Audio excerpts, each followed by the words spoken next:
கிறிஸ்துக்குள் அன்பு அழைக்கப்பட்ட அன்புக்குரிய சகோதரர்களே, யாவருக்கும் கிறிஸ்துக்குள்ளாக அன்பை வாழ்த்தையும் தெரிவித்துக் கொள்கிறேன். தேவன் தாமே கிருபையா தந்தா நாளுக்காக நன்றியோடு சோதரிக்கிறேன். நம்மளுடைய யூடியூப் சேனலை ஃபாலோ பண்ணுற சகோதரர்களுக்கு அன்பின் நல்வாழ்த்துக்கள். இன்றைக்கி என்ன பாடம் பார்க்க போகிறோன்னு பார்த்தீங்கன்னா, அன்புக்குரிய சகோதரர்களே, எப்ராயிம் மனாசேங்கிறதான ஒரு தலைப்பின் கீழே அனுப்பிச்சிடா இந்த வேதவசனத்தை அணைக்க போகிறோம். ஏற்கனவே மனாசே எப்ராயிம்ங்கிறதான ஒரு பாடம் பார்த்துருப்போம். அதோடைய பாடத்தினுடைய கண்டினியூ தான் பார்க்க போகிறோம். தொடர்ச்சியாக நம்ம அன்றைக்கி பார்க்க போகிறோம். இன்றைக்கி என்ன பார்க்க போகிறோம் பார்த்தீங்கன்னா, எப்ராயிமின் தவறுகள்ங்கிறான விஷயத்தை நம்ம பார்க்க போகிறோம். அதுக்காக எப்ராயிம் தவறுகள் என்னென்னு பார்த்தீங்கன்னா, அது திருக்கூட்டத்தினுடைய தவறுகள்ங்கிறான ஒரு தலைப்பின் கீழே தான் நம்ம பார்க்க போகிறோம். மனாசே 144, அதாவது சபை வகுப்பாரையும் சர்ச் கிளாஸையும் அடையாளப்படுத்துகின்ற நம்ம போன பாடத்தை பார்த்துருக்கோம். இன்றைக்கி எப்ராயிம் திரள் கூட்டத்தினுடைய காரியத்தை அடையாளப்படுத்துது. அப்போ எப்ராயிம் தவறை பார்க்க போகிறோம். அப்படின்னா திரள் கூட்டத்தை இந்த மாதிரி தவறுகள்லாம் பண்ணுவாங்கங்கிறான விஷயத்தை அடையாளப்படுத்தி நம்ம பார்க்க போகிறோம். அப்போ பார்த்திங்கன்னா எப்ராயினுடைய தவறுகள் திரள் கூட்ட தவறாக மேட்ச் பண்ண போகிறோம். அப்போ திரள் கூட்டம் நம்ம ஓட்டம் திரள் கூட்டத்துக்காக ஓடலை. நம்ம சர்ச் கிளாஸ் அப்படின்னா நம்ம சபை வகுப்பாருக்காக தான் ஓடிக்கிட்டு இருக்கோம். 144 தான் ஓடிக்கிட்டு இருக்கோம். நம்மளுடைய லெக்க தவறி விட்டோம்னா நம்ம பார்த்திங்கன்னா அந்த திரள் கூட்டமாக மாறிடுவோம். ஆனால் நம்ம அழைப்பு திரள் கூட்டத்துக்கு கிடையாது, சர்ச் கிளாஸுக்கு தான். அப்புறம் இந்த திரள் கூட்டத்தினுடைய கேரக்டர் நமக்குள்ளே இருந்துச்சுன்னா அதை இன்றைக்கி நம்ம எடுத்து போட்டு சர்ச் கிளாஸ், அதாவது சபை வகுப்பாருடைய காரியத்துக்கு நம்ம நம்ம முன்னோக்கி பார்ப்போம். இன்றைக்கி இந்த திரள் கூட்ட கேரக்டர் எங்கே வச்சுருக்குன்னா, நம்ம ஒரு ஞான அர்த்தமாகவே எப்ராயிமினுடைய இருக்குது, தவறுகள் இருக்குது. ஏன்னா எப்ராயிம் யோசேப்புக்குள்ளே அங்கே வரான்னு பார்க்கும். ஏன்னா வெளிப்படத்தில் 7ஆம் அதிகாரத்தில் மனாசே பேர் தான் அங்கே ரெக்கார்ட் பண்ணப்பட்டிருக்கு. அது சியோனில் இன்னார் பிறந்தார் என்று தொகை எழுதுன்ருக்கு. அதனால தான் தொகையில் பார்த்தீங்கன்னா மனாசே கோத்திரத்தில் 12,000 இருக்கு. அப்போ 12,000னா 12 அப்போஸ்தலருடைய உபதேசத்தை அடையாளப்படுத்தும் பார்க்கும்.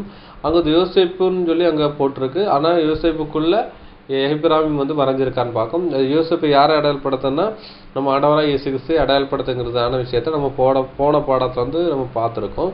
இவங்க இயேசு கிறிஸ்துவின் ரத்தத்தினால துவைத்து வெளுக்கப்பட்டவர் யார் திரள் கூட்டம். அதனால தான் பார்த்தீங்கன்னா இந்த கோத்திரத்து பட்டியலில் அந்த யோசேப்பின் கோத்திரத்துக்குள்ளே எப்ராயிம் கோத்திரம் வரப்படுது. எப்ராயிம்ங்கிற பேர் அங்கே மென்ஷன் பண்ணலான்னு பார்க்கணும். ஏன்னா அவங்க ஒரு பேர் சொல்கிற மாதிரி நினைச்சதே இல்லைன்னு பார்க்கும். உதாரணத்தை பார்த்தீங்கன்னா சிலர் சொல்லுவாங்களே, என் பேர் சொல்கிற என் பிள்ளை என் பேர் சொல்கிற பிள்ளை.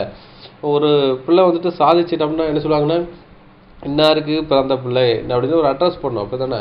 ஆனால் பார்த்தீங்கன்னா இது சாதிக்கலைன்னு பார்க்கும். அதனால் இவங்க தகப்பன் பேர் நிமித்தம் என்ன பண்ணால் பார்த்தீங்கன்னா என்ன சொல்கிறாங்க, அன்பு கூற விஷயம்னு பார்க்கும். இப்போ அபிரகாமுடைய மேலே அன்பு கூறினதுனால இஸ்ரேல் ஜனங்க எவ்வளோ கீழ்ப்படியாமலுக்கு போனாலும் பிதாக்கள் மேலே அன்பு கூறாது, பிதாக்கள் வைத்த விசுவாசம் நிமித்தம் நினைச்சாங்க அந்த இஸ்ரேல் ஜனங்களை பிதாவை தேவன் அணைத்து கொண்டாருன்னு பார்க்கணும். அதே மாதிரி இங்கே யோசேப்பு ஆண்டவராகிய இயேசு கிறிஸ்து அடையாளப்படுத்துது. அவன் மேலே இருக்கிற அந்த அன்பு நிமித்தமும் அவருடைய நிமித்த தியாகத்தின் நிமித்தம் நினைச்சா பார்த்தீங்கன்னா இந்த திரள் கூட்டத்தை தேவன் நன்றி கொள்றான்னு பார்க்கும். எப்படி என்றால் அபிரகாம் ஒரு தியாக ஜீவன் செய்கிறார். அப்படின்னா தன்னுடைய தகப்பன் வீட்டையும் தன்னுடைய இனத்தையும் விட்டுட்டு தான் காமிக்க தேவன் சொன்னதான அந்த இடத்துக்கு போகிறான்னு பார்க்கும். அதுக்கப்புறம் பார்த்தீங்கன்னா தன்னோட ஒரே குமாரனை பலியாக ஒப்பு கொடுன்னு சொன்னார். அதுக்கும் கீழ்ப்படிந்து அவன் ஒப்பு கொடுத்தாருன்னு பார்க்கும். அப்போ அது ஒப்பு கொடுத்தான்னு பார்க்கும். இதெல்லாம் தேவன் மேலே உள்ள அன்பை வெளிக்காட்டுற விஷயத்தை அடையாளப்படுத்துன்னு பார்க்கும். அதே மாதிரி இங்கே அது பிதாக்கள் மேலே அன்பு கூறுது. அப்படின்னா அபிரகாம் மேலே அன்பு கூர்ந்தனால தேவன் செஞ்ச ஒரு காரியம்னு பார்க்கும். அதே மாதிரி இங்கே இயேசு கிறிஸ்து மேலே அன்பு கூறுறதுனால இங்கே திரள் கூட்டங்கிறதான அந்த அந்த அவங்களுக்கு நினைச்சது ஒரு ப்ரொபலேஷன், என்ன ஒரு வாய்ப்பு கொண்டு அவங்க சபைக்குள்ளே ஏதாவது ராஜ்யத்தில் கொண்டு கொடுக்குறான்னு பார்க்க, அதான் ஒரு விஷயம் பார்க்க போகிறோம். அப்போ எப்ராயிமினுடைய தவறுகள் என்னன்னு பார்க்க போகிறோம். அந்த தவறு தான் திரள் கூட்டத்தில் இருக்குன்னு பார்க்கணும். அதை பார்த்துட்டு அந்த தீமையான காரியத்தை நம்ம எடுத்து போடலாம்னு பார்க்கலாம். வாசிக்கலாம். ஏசாயா 9ஆம் அதிகாரம் 10ஆம் வசனம் படிக்கலாம். அகந்தையும் மன பெருமையுமாய் சொல்லுகிற எப்பிராயீமரும் சமாரியாவின் கொடிகளுமாகிய எல்லா ஜனத்துக்கும் அது தெரிய வரும். பார்த்தீங்கன்னா எப்ராயிமிட்ட என்ன இருக்குன்னு பார்த்தீங்கன்னா அகந்தையும் மனப்பெருமையும் அப்படின்னு சொல்லுறது. மனப்பெருமையும் எப்ராயிமுக்கும் சமாரிய குடியேறும் எல்லாத்துக்கும் அது தெரிய வரும் இருக்கும். அப்போ சமாரியர் யார் பார்த்தா கலப்பின சந்ததி. கலப்பினா இஸ்ரேவேலோட கலப்பின சந்ததின்னு பார்க்கணும். அப்போ இவங்களுக்கு நினைச்சது பெருமைங்கிறான விஷயம் இருக்குன்னு பார்க்கணும்.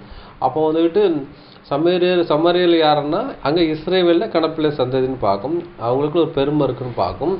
அப்போ வந்துட்டு அதாவது இங்கே என்ன சொல்லுவார் பார்த்தீங்கன்னா, இது வந்துட்டு ஒரு கிறிஸ்தவ மண்டலத்தை அடையாளப்படுத்தணும்னு பார்க்கும். ஏன்னா இவங்களோட பெருமையான பேச்சுட்டு இருக்குது, பெருமைங்கிறான விஷயம் இருக்குது. அப்போ மொத்தம் அந்த அதே மாதிரி அகந்தையும் பெருமை நான்கிற ஒரு ஆணவம் யார்கிட்ட இருக்குன்னு பார்த்தீங்கன்னா இங்கே அந்த திரள் கூட்டத்தை இருக்குது. அதே மாதிரி இந்த கலப்பின சந்ததி இங்கே வந்துக்கிட்டு சமாரியாவில் இருக்குது. சமாரியா அங்கே வந்துட்டு இஸ்ரேலில் கலப்பின சந்ததி. அந்த சமாரியர்கள் யாருன்னா கிறிஸ்துவை எதிர்பார்த்தவர்கள்னு பார்க்கும்.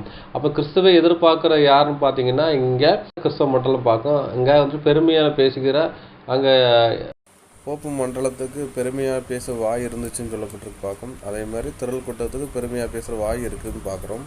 இது எதை வெளிப்படுத்துன்னு பார்த்தீங்கன்னா இந்த உலகத்தில் பார்த்தீங்கன்னா உலகத்துலேயும் கிறிஸ்தவ மண்டலத்தில் வந்துக்கிட்டு பார்த்தீங்கன்னா வந்துக்கிட்டு பெருமையாக ஊழியஞ்சிறாங்கன்னு பார்க்கும். அதை கிறிஸ்தவ மண்டலத்தில் காசு வாங்கிக்கிட்டு தேவன் பேரில் வந்து ஊழியஞ்சிற பெரிய ஸ்நாபகங்கள் இருக்குன்னு பார்க்கும். அதை நீங்களே இமேஜினேஷன் பண்ணிக்கிறீங்க. யாரும் பேரையும் குறிப்பிட நான் வந்து விரும்பலாம் பார்க்கும். அது வந்துட்டு அது தவறான ஒரு இதுக்குள்ள பேரும்.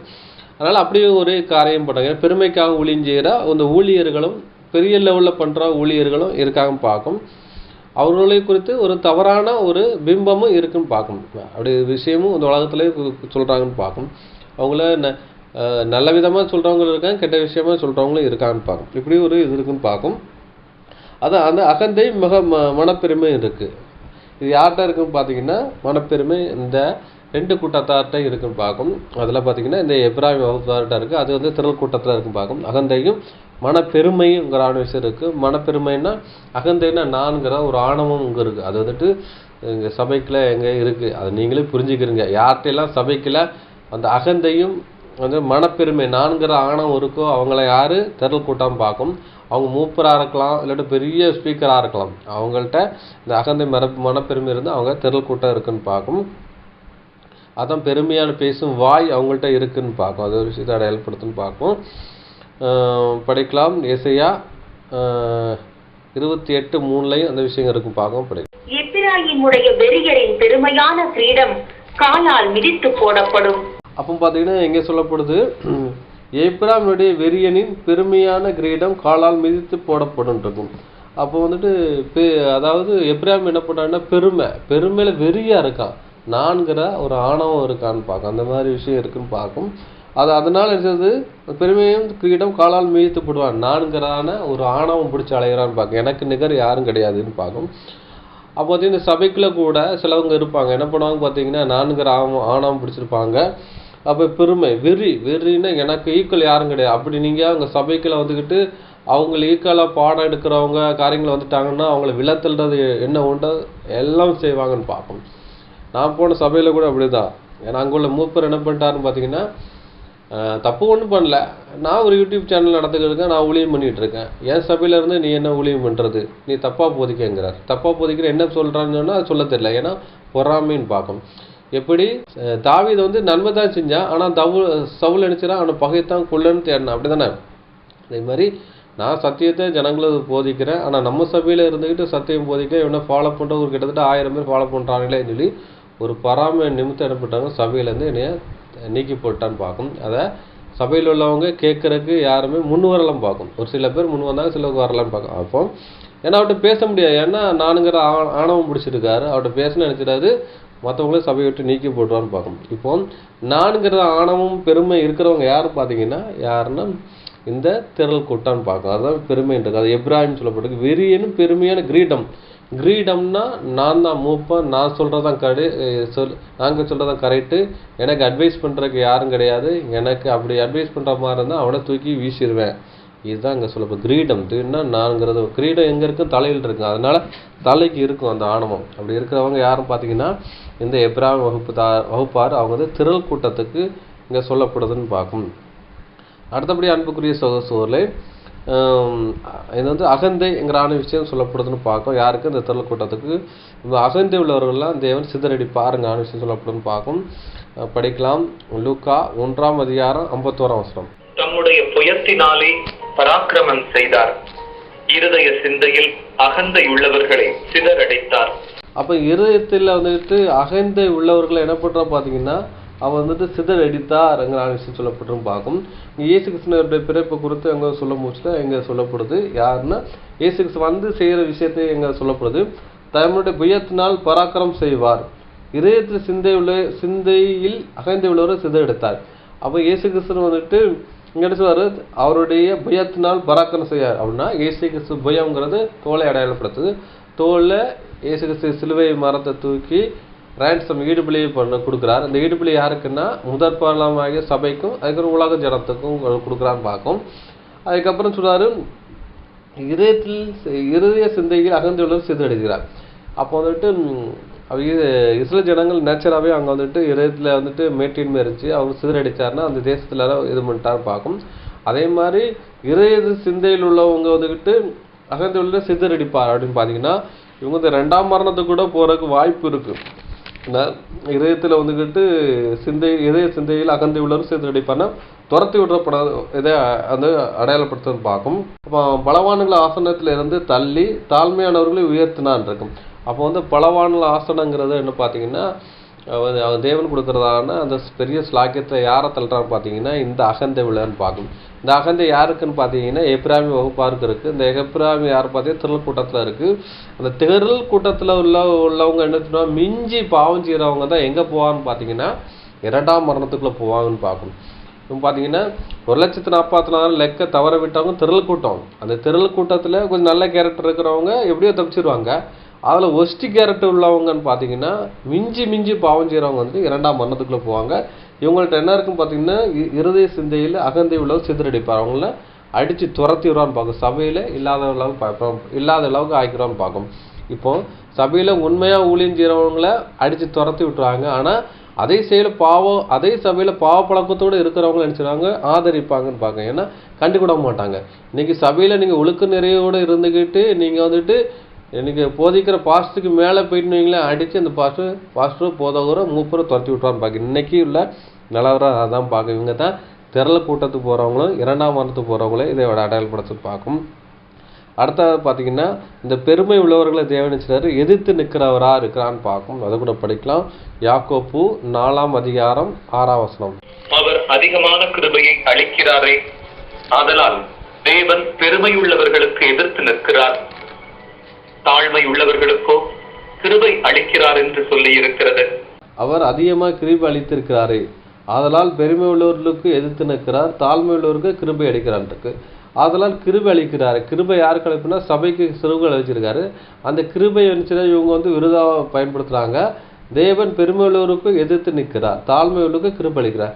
தாழ்மையாக யாரெல்லாம் ஜீவிக்காங்களோ அவங்க 144 மாறிடுவாங்க.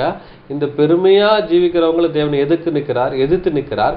அவங்க வந்துட்டு ஒன்று திரள் கூட்ட வகுப்பாக போவாங்க, இல்லாட்டினா 2ஆம் மரணத்துக்குள்ள போகிறதுக்கு ஒரு வாய்ப்பு இருக்குன்னு பார்க்கும். எதிர்த்து நிற்கிற தேவனே எதிர்த்துறாருன்னு பார்க்கும். அப்போ நீ வந்துட்டு இந்த 144 வரைக்கும் குவாலிஃபைட் இல்லை அப்படிங்கிறான ஒரு தள்ளி வைக்கிற விஷயத்தை அடையாளப்படுத்தும் பார்க்கும். இதே வசனத்தான் என்ன பண்ணுறான்னு பார்த்தீங்கன்னா இங்கே வந்துட்டு யாக்கோப்பு நிறுவனத்தில் இங்கே வந்துட்டு அப்போஸ்தலன் பவுல் வந்து யாக்கோப்புக்கு சொல்கிறாருன்னு பார்க்க. யாக்கோப்புக்கு சொல்கிறாரு. இதே விஷயத்த நம்ம வந்துட்டு பேதுரு வந்துட்டு அவருடைய விஷயத்த ரெக்கார்ட் பண்ணுறான்னு பார்க்கும். வாசிக்கலாம். 1 பேதுரு 5ஆம் அதிகாரம் 5ஆம் வசனம். அந்தப்படி இளைஞரை மூப்பருக்கு கீழ்ப்படியுங்கள். நீங்கள் எல்லாரும் ஒருவருக்கொருவர் கீழ்ப்படிந்து மனத்தாழ்மையை அணிந்து கொள்ளுங்கள். பெருமை உள்ளவர்களுக்கு தேவன் எதிர்த்து நிற்கிறார், தாழ்மை உள்ளவர்களுக்கோ கிருபை அளிக்கிறார். அந்தபடி இளைஞர்களே மூப்பருக்கு கீழ்ப்படுங்க. நீங்கள் எல்லாரும் ஒருவருக்கொருவர் கீழ்ப்படிந்து மனத்தாழ்மை அணிந்து கொள்ளுங்கள். பெருமளவுக்கு தேவன் எதிர்த்து நிற்கிறார், தாழ்மையுள்ளவருக்கு கிருபை அளிக்கிறான் இருக்கு. இங்க வந்து இளைஞர்கள் வந்துட்டு மூப்பருக்கு கீழ்ப்படிங்கன்னு இருக்கு. அப்போ ஆதி கால சபையில வந்துக்கிட்டு மூப்பர்களுக்கு யார் கீழ்ப்படியலன்னு பார்த்தீங்கன்னா இளைஞருக்கு கீழ்ப்படியல, அதான் சொல்லப்படுது. ஆனால் இன்னைக்குள்ள காலகட்டத்தில் என்ன செய்யணும் தெரியுமா, இளைஞர்கள் கீழ்ப்படிஞ்சு நல்லா போயிட்டு இருக்காங்க. ஆனால் மூப்பரில் என்ன பண்ணா பார்த்தீங்கன்னா கீழ்ப்படியதில்லை. ஏன்னா கீழ்ப்படினா சத்திய வசனம் கீழ்ப்படியாம இந்த மூப்பர்கள் என்ன பண்றாங்க, சபையில் வர விசுவாசிகளை நானுங்கிறத ஆணவத்தையும் தனக்கு என்ன அடிமையாக்கி கொள்ள நினைக்காங்க. ஏன்னா சபையை வந்து நம்மளாம் கிறிஸ்துவுக்கு தான் அடிமை. ஆனால் என்ன செய்யுது இன்னைக்கு சபை மூப்பர்கள் பாஸ்டர்கள் நினைச்சாங்க அந்த ஜனங்களை தனக்கு அடிமையாக வச்சுருக்காங்க. அப்படி அடிமை இல்லாதவங்கள அடித்து துரத்தி விட்டுருவாங்க. இதான் அவங்களோட வேலைன்னு பார்க்கும். அந்த அடித்து துரத்தி விடுறது அனுபவம் யாருடைய வேலைன்னு பார்த்தீங்கன்னா இந்த யாராவது திரள் கூட்டத்தினுடைய வேலைன்னு பார்க்கும். அதுதான் சொல்கிறாரு, நீ அணிஞ்சார் ஒருவருக்கொருவர் கீழ்ப்படிந்து மனத்தாழ்மை அணிந்து கொள்ளுங்கள் அப்படின்னு சொல்றாரு. பெருமை உள்ளவருக்கு தேவன் ஏற்று இருக்கிறார், தாழ்மை உள்ளவருக்கு கீழ்ப்படிச்சிருக்கார். பெருமை இருந்துச்சுன்னா தேவனை வந்து அடித்து உடனே துரத்திடுவாருங்கிறான விஷயம் சொல்லப்படும் பார்க்கும். இந்த திரள் கூட்டுள்ள கேரக்டர் என்னென்னா பெருமை இருக்குங்கிறான விஷயத்த இங்கே சொல்லப்படுதுன்னு பார்க்கும். அதேமாதிரி ஒரு வீட்டில் பூனை வளர்ப்பாங்க, பூனை குட்டி போட்டு பெருசாக வளர்ந்துடும். ஆனால் தாய் பூனை என்ன செய்யுது, அந்த வளர்ந்த பூனை அடித்து துரத்துரும். ஏன்னா நீங்கள் வெளியே போய் இது பண்ணி இருங்க அனுப்பிச்சுடாரு. மிருகத்தோட கேரக்டர் அப்படி தான். ஏன்னா அந்த குட்டியை அனுப்பிச்சிட்டு தன்னோட வச்சுருக்க இருக்காது, அது போய் வெளியே போயிடணும், நீங்கள் வந்து வெளியே போயிடணும். ஏன்னா அந்த இருக்கிற இடத்த தனக்கு இற கிடைக்காது. இன்னொன்று பார்த்தீங்கன்னா அந்த எஜமானுக்கு வந்துக்கிட்டு அது எங்கே இருக்கோ அந்த எஜமானுக்கு வந்து பாரம் கொடுக்காதபடியும், இன்னொன்று அந்த குட்டிகள் வந்துட்டு அதிகமாக பெருகாத பிறகு அடித்து துரத்துவிடும் மிருகம். இப்போ வெளியே போய் நீங்கள் நினச்சிடுங்க பழகி போயிருங்க அப்படின்னு விட்டுரும். அந்த மிருகத்துக்கும் அந்த குட்டிக்கு நினச்சிடாது ஆரம்பத்தை பால் கொடுத்து நல்லா பராமரிக்கும். ஆனால் வளர்ந்ததுக்கப்புறம் அதை வந்துட்டு அந்த ரிலேஷன்ஷிப்பை கட்டாய்க்கணும் பார்க்கணும். அதே மாதிரி மிருகம் குணம் கொண்ட இந்த சபை போதகர்களும் இந்த மூப்பர்கள் என்ன பண்ணுவாங்க பார்த்தீங்கன்னா, கொஞ்சம் வளர்ந்து அவங்களுக்கு மேலே போயிட்டோம்னா அடித்து துரத்திடுவாங்க, அங்கே இருக்க விட மாட்டாங்க. இதை தான் அதை கேரக்டர் அடையாளப்படுத்துது. இவங்க திரள் கூட்டத்துக்கு ஒரு நிலாட்டமாக இருக்காங்கங்கிற விஷயம் சொல்லப்படுதுன்னு பார்க்கும். அடுத்தபடி அன்புக்குரிய சகோதரர்களை வாசிக்கலாம்.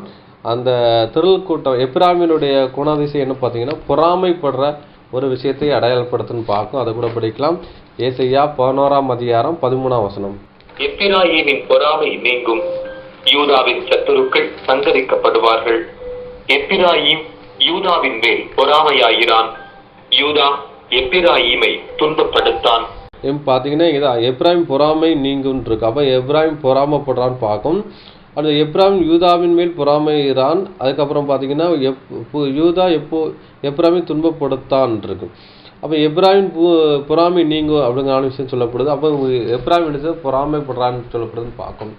அப்போ பார்த்தீங்கன்னா இங்கே சவுல் வந்துட்டு தாவீதை ஏன் வந்துட்டு கொல்ல தேடுறான்னா, தாவீதை வந்துக்கிட்டு புகழ்ந்து பாடினாங்க. ஏன்னா 16,000 இருக்கு. சவுல் கொண்டது 1000, தாவீது கொண்டது 16,000 சொல்லி புகழ்ந்து பாடினாங்கன்னு சொல்லப்படுது. அதனால பொறாமை வந்துட்டுன்னு பார்க்கும். அதேமாரி நீங்கள் சபையில் போயிட்டு நீங்கள் 1,44,000 பேர் நீங்கள் இருப்பீங்க. நீங்கள் வந்துட்டு நல்ல பாடம் எடுத்தீங்கன்னு வைங்களேன், அங்கே திரள் கூட்டம் வகுப்பாராகி இந்த எப்ராஹிம் இருந்தான்னு வைங்களேன், அவங்கள பார்த்து பொறாமை போடுவாங்க. என்ன பொறாமை போட்டு உங்களை எப்படியாட்டு இந்த சபையில் அடித்து துரத்தணும் அப்படின்னு எண்ணம் கொள்வாங்க. அப்படி வந்து பொறாமை போட்டு உங்களுக்கு அடித்து துரத்துற எண்ணம் கொள்கிறாங்க யாருன்னா இந்த எப்ராஹிம் வகுப்பார். அவங்க திரள் கூட்டத்தை இதை அடையாளப்படுத்துன்னு பார்க்கும். எப்படி என்றால் பாருங்கள், சவுல் வந்துட்டு தாவீதை கொல்றதுக்கு பட்டயத்தோடு அலைஞ்சிக்கிட்டே இருக்கார். ஆனால் வந்துட்டு சவுல் வந்துக்கிட்டு தாவீதுக்கு வந்துக்கிட்டு சவுலை கொல்றதுக்கு ஒரு சந்தர்ப்பம் கிடச்சிது. ஆனாலும் தேவன் அபிஷேகம் பண்ண கை தொடக்கூடாதுங்கிறான என்ன இருந்துச்சுன்னு பார்க்கும். ஆனாலும் வந்துட்டு நினச்சிட்டா பார்த்தீங்கன்னா இவருக்கு அந்த அறிவு இல்லைன்னு பார்க்கும். யாருக்கு? அந்த சவுலுக்கு அறிவு இல்லை. ஏன்னா ஒரு சின்ன பையனை போய் துரத்திட்டு போகிறோம், நம்ம வந்துக்கிட்டு இப்படி பண்ணுறாமே அப்படின்னு சொல்கிறாரு. தாவீது கூட சொல்கிறாரு, நீங்கள் ஒரு செத்த நாயை நினைச்சு துரத்திட்டு வர்றீங்க அப்படிங்கிற விஷயம் சொல்கிறாங்க. ஆனால் பார்த்த உடனே ஐயோ அழுது புலம்பி என் மகனை சொல்லி கட்டி பிடிச்சி எல்லாம் பண்ணுறாரு. ஆனாலும் நினச்சது எதை எடுத்துக்கல, அவருக்குள்ள நினச்சது ஒரு பொறாமத்தி எரிஞ்சுக்கிட்டு இருக்கு. ஏன்னா நமக்கு அப்புறம் என் மகன் தான் சாணத்து வரணையும் வந்துடக்கூடாதுங்கிற என்ன இருக்குன்னு பார்க்கணும். அதே மாதிரி பார்த்தீங்கன்னா சபையில் வந்துட்டு திரள் கூட்டம் வகுப்பாக இருப்பாங்க. அவங்கள வந்துட்டு உங்களை கை கொடுப்பாங்க, எல்லாம் செய்வாங்க. ஆனால் விரதத்தில் உங்களை கொல்ற விஷயம் என்னென்னா, புதிய ஏற்பாட்டில் பகைக்கிற விஷயத்தை அடையாளப்படுத்தி பார்க்கும். சகோதரன் பகைக்கிறவன் மனுஷ கொலை பாதகனாக இருக்கான்னு சொல்லப்படுதுன்னு பார்க்கும். அது உங்கள் சபை மூப்பராக இருந்தாலும் சரி, சபை பாஸ்டராக இருந்தாலும் சரி, இல்லை பெரிய சபையில் உள்ள பெரிய மேதாவியாக இருந்தாலும் சரி, இவங்கெல்லாம் உங்களை பகைச்சாங்கன்னு வந்துட்டு இவங்க வந்துட்டு திரள் கூட்டத்துக்கு வகுப்பாக இருக்குது, அடையாளமாக இருக்குன்னு பார்க்கும். அப்போ பார்த்தீங்கன்னா இந்த மாதிரி ஒஸ்டி கேரக்டர் இருந்த பட்சம் பார்த்தீங்கன்னா உங்களையும் நீங்கள் அவர் சபை மூப்பராக பாஸ்டர் இருந்தாலும் அவங்க மேலே இருக்கிற அந்த நன்மதிப்பை அவங்களே கெடுத்துக்குருவாங்கன்னு பார்க்கணும். அப்போ வந்து இந்த பொறாமைங்கிறது எலும்புருக்குன்னு பார்க்கணும். இந்த எலும்புருக்குன்னா எலும்பு விசுவாசத்தை அடையாளப்படுத்தும். அப்போ தேவன் மேலே இருக்கிற விசுவாசத்தை அவங்க வழி விலகி போயிடும் பார்க்கணும். அப்போ இவங்க என்ன பண்ணுவாங்கன்னா, நல்ல பாடம் எடுக்கிறவங்க, நல்லா தேவனுக்கு ஜீவியம் ஜீக்கிறவங்கள சபையில் முக்கியப்படுத்தி கொடுக்க மாட்டாங்கன்னு பார்க்கணும். அவங்கள வந்து எவ்வளோத்துக்குள்ள மட்டம் தட்டணுமோ அவ்வளோத்துல மட்டம் தட்டுறதுக்கு நிலவரம் பண்ணுவாங்க. ஆனாலும் சவுலை தள்ளி யாரை உயர்த்தினா தாவீதை வந்துட்டு அந்த சிங்காசனத்தை உயர்த்தான்னு பார்க்கணும். அதே மாதிரி சபையில் யாரெல்லாம் வந்துட்டு நிராகரிக்கப்படுறாங்களோ தள்ளப்படுறாங்களோ அவங்கள தேவன் உயர்த்தி சிங்காசனம் ஒரு ஆளுகைக்குள்ள கொண்டு வர்றான்னு பார்க்கணும். ஆனால் சவுலுடைய கேரக்டர் என்ன ஆயிடுச்சுன்னு பார்த்தீங்கன்னா, அவருடைய ஈட்டினால நினச்சிடாரு குத்தி அவர் நிப்பாட்டி அது மேலே விழுந்து என்ன பண்ணுறா பார்த்தீங்கன்னா, ஒரு மறிக்கிற சூழ்நிலை இருக்குது. அது மறிக்க முடியல, குத்தியிருப்பமாக இருக்கார். இன்னொருத்த வந்து அவர் என்ன பண்ணுற பார்த்தீங்கன்னா அந்த அவர் மறிக்க வேண்டிய ஒரு விஷயம் பார்க்கும். ஒரு விஷயம் பார்க்கும். அதுதான் இயேசு கிறிஸ்து சொல்கிறாரு, பேதுருட்ட சொல்கிறாரு. ஏன்னா பேதுரு வந்துட்டு ஒரு தலைமையுடைய ஆசாரியுடைய வேலைக்காரருடைய காதை வெட்டிடுவான்னு பார்க்கும். அப்படின்னு சொல்லுவார், வாளால் எடுக்கிற வாளால் மடிந்து போவான்னு இருக்கார். அதே மாதிரி பார்த்தீங்கன்னா சவுல் என்ன பண்ணுறா பார்த்தீங்கன்னா அந்த வாழை எடுத்து வெட்டுறதுக்கு துணிஞ்சு தாவீதை அலைஞ்சிக்கிட்டே இருந்தார். அதே வாழலை அவருடைய வாழ்நாளை நட்டி கொண்டு அதுமாதிரி விழுந்து சாகருக்கு வேண்டிய ஒரு சூழ்நிலை ஆகிட்டுன்னு பார்க்கும். அது மாதிரி பட்டயங்கிறது என்னென்னா இருபுறமும் கூர்மையான பட்டயம் சொல்லப்படுது. அது என்ன சத்தியத்தை அடையாளப்படுத்துது. யாரெல்லாம் சத்திய வசனத்தோடு வச்சு வந்துட்டு சகோதரனை வெட்டுறதுக்கு பிரயாசம் போடுறாங்களோ அதே சத்திய வசனம் தான் நினச்சது அவங்கள நியாயம் தீர்க்கும் விஷயம் சொல்லப்படுது. அதே மாதிரி பார்த்தீங்கன்னா சவுல் வந்துக்கிட்டு பார்த்தீங்கன்னா பிரஜாதிகாரம் வந்துட்டு வெட்டுற வேண்டிய சூழ்நிலை ஆகிடுதுன்னு பார்க்கும். ஒருத்தன் வந்து வெட்டு போடுறான்னு பார்க்கும். அதே மாதிரி பார்த்தீங்கன்னா இங்கே என்ன பண்ணுற பார்த்தீங்கன்னா இந்த திரள் கூட்டத்தை மாதிரி இருக்கிற அந்த கேரக்டரில் அவங்களுக்கு எங்கே வரனா உலகத்தோட ஒரு நியாயத்தீர்ப்போட இவங்க நியாயத்தீர்ப்பு அங்கே செய்யப்படுது. இதை தான் எதிர விஷயத்தை அடையாளப்படுத்துன்னு பார்க்கும்.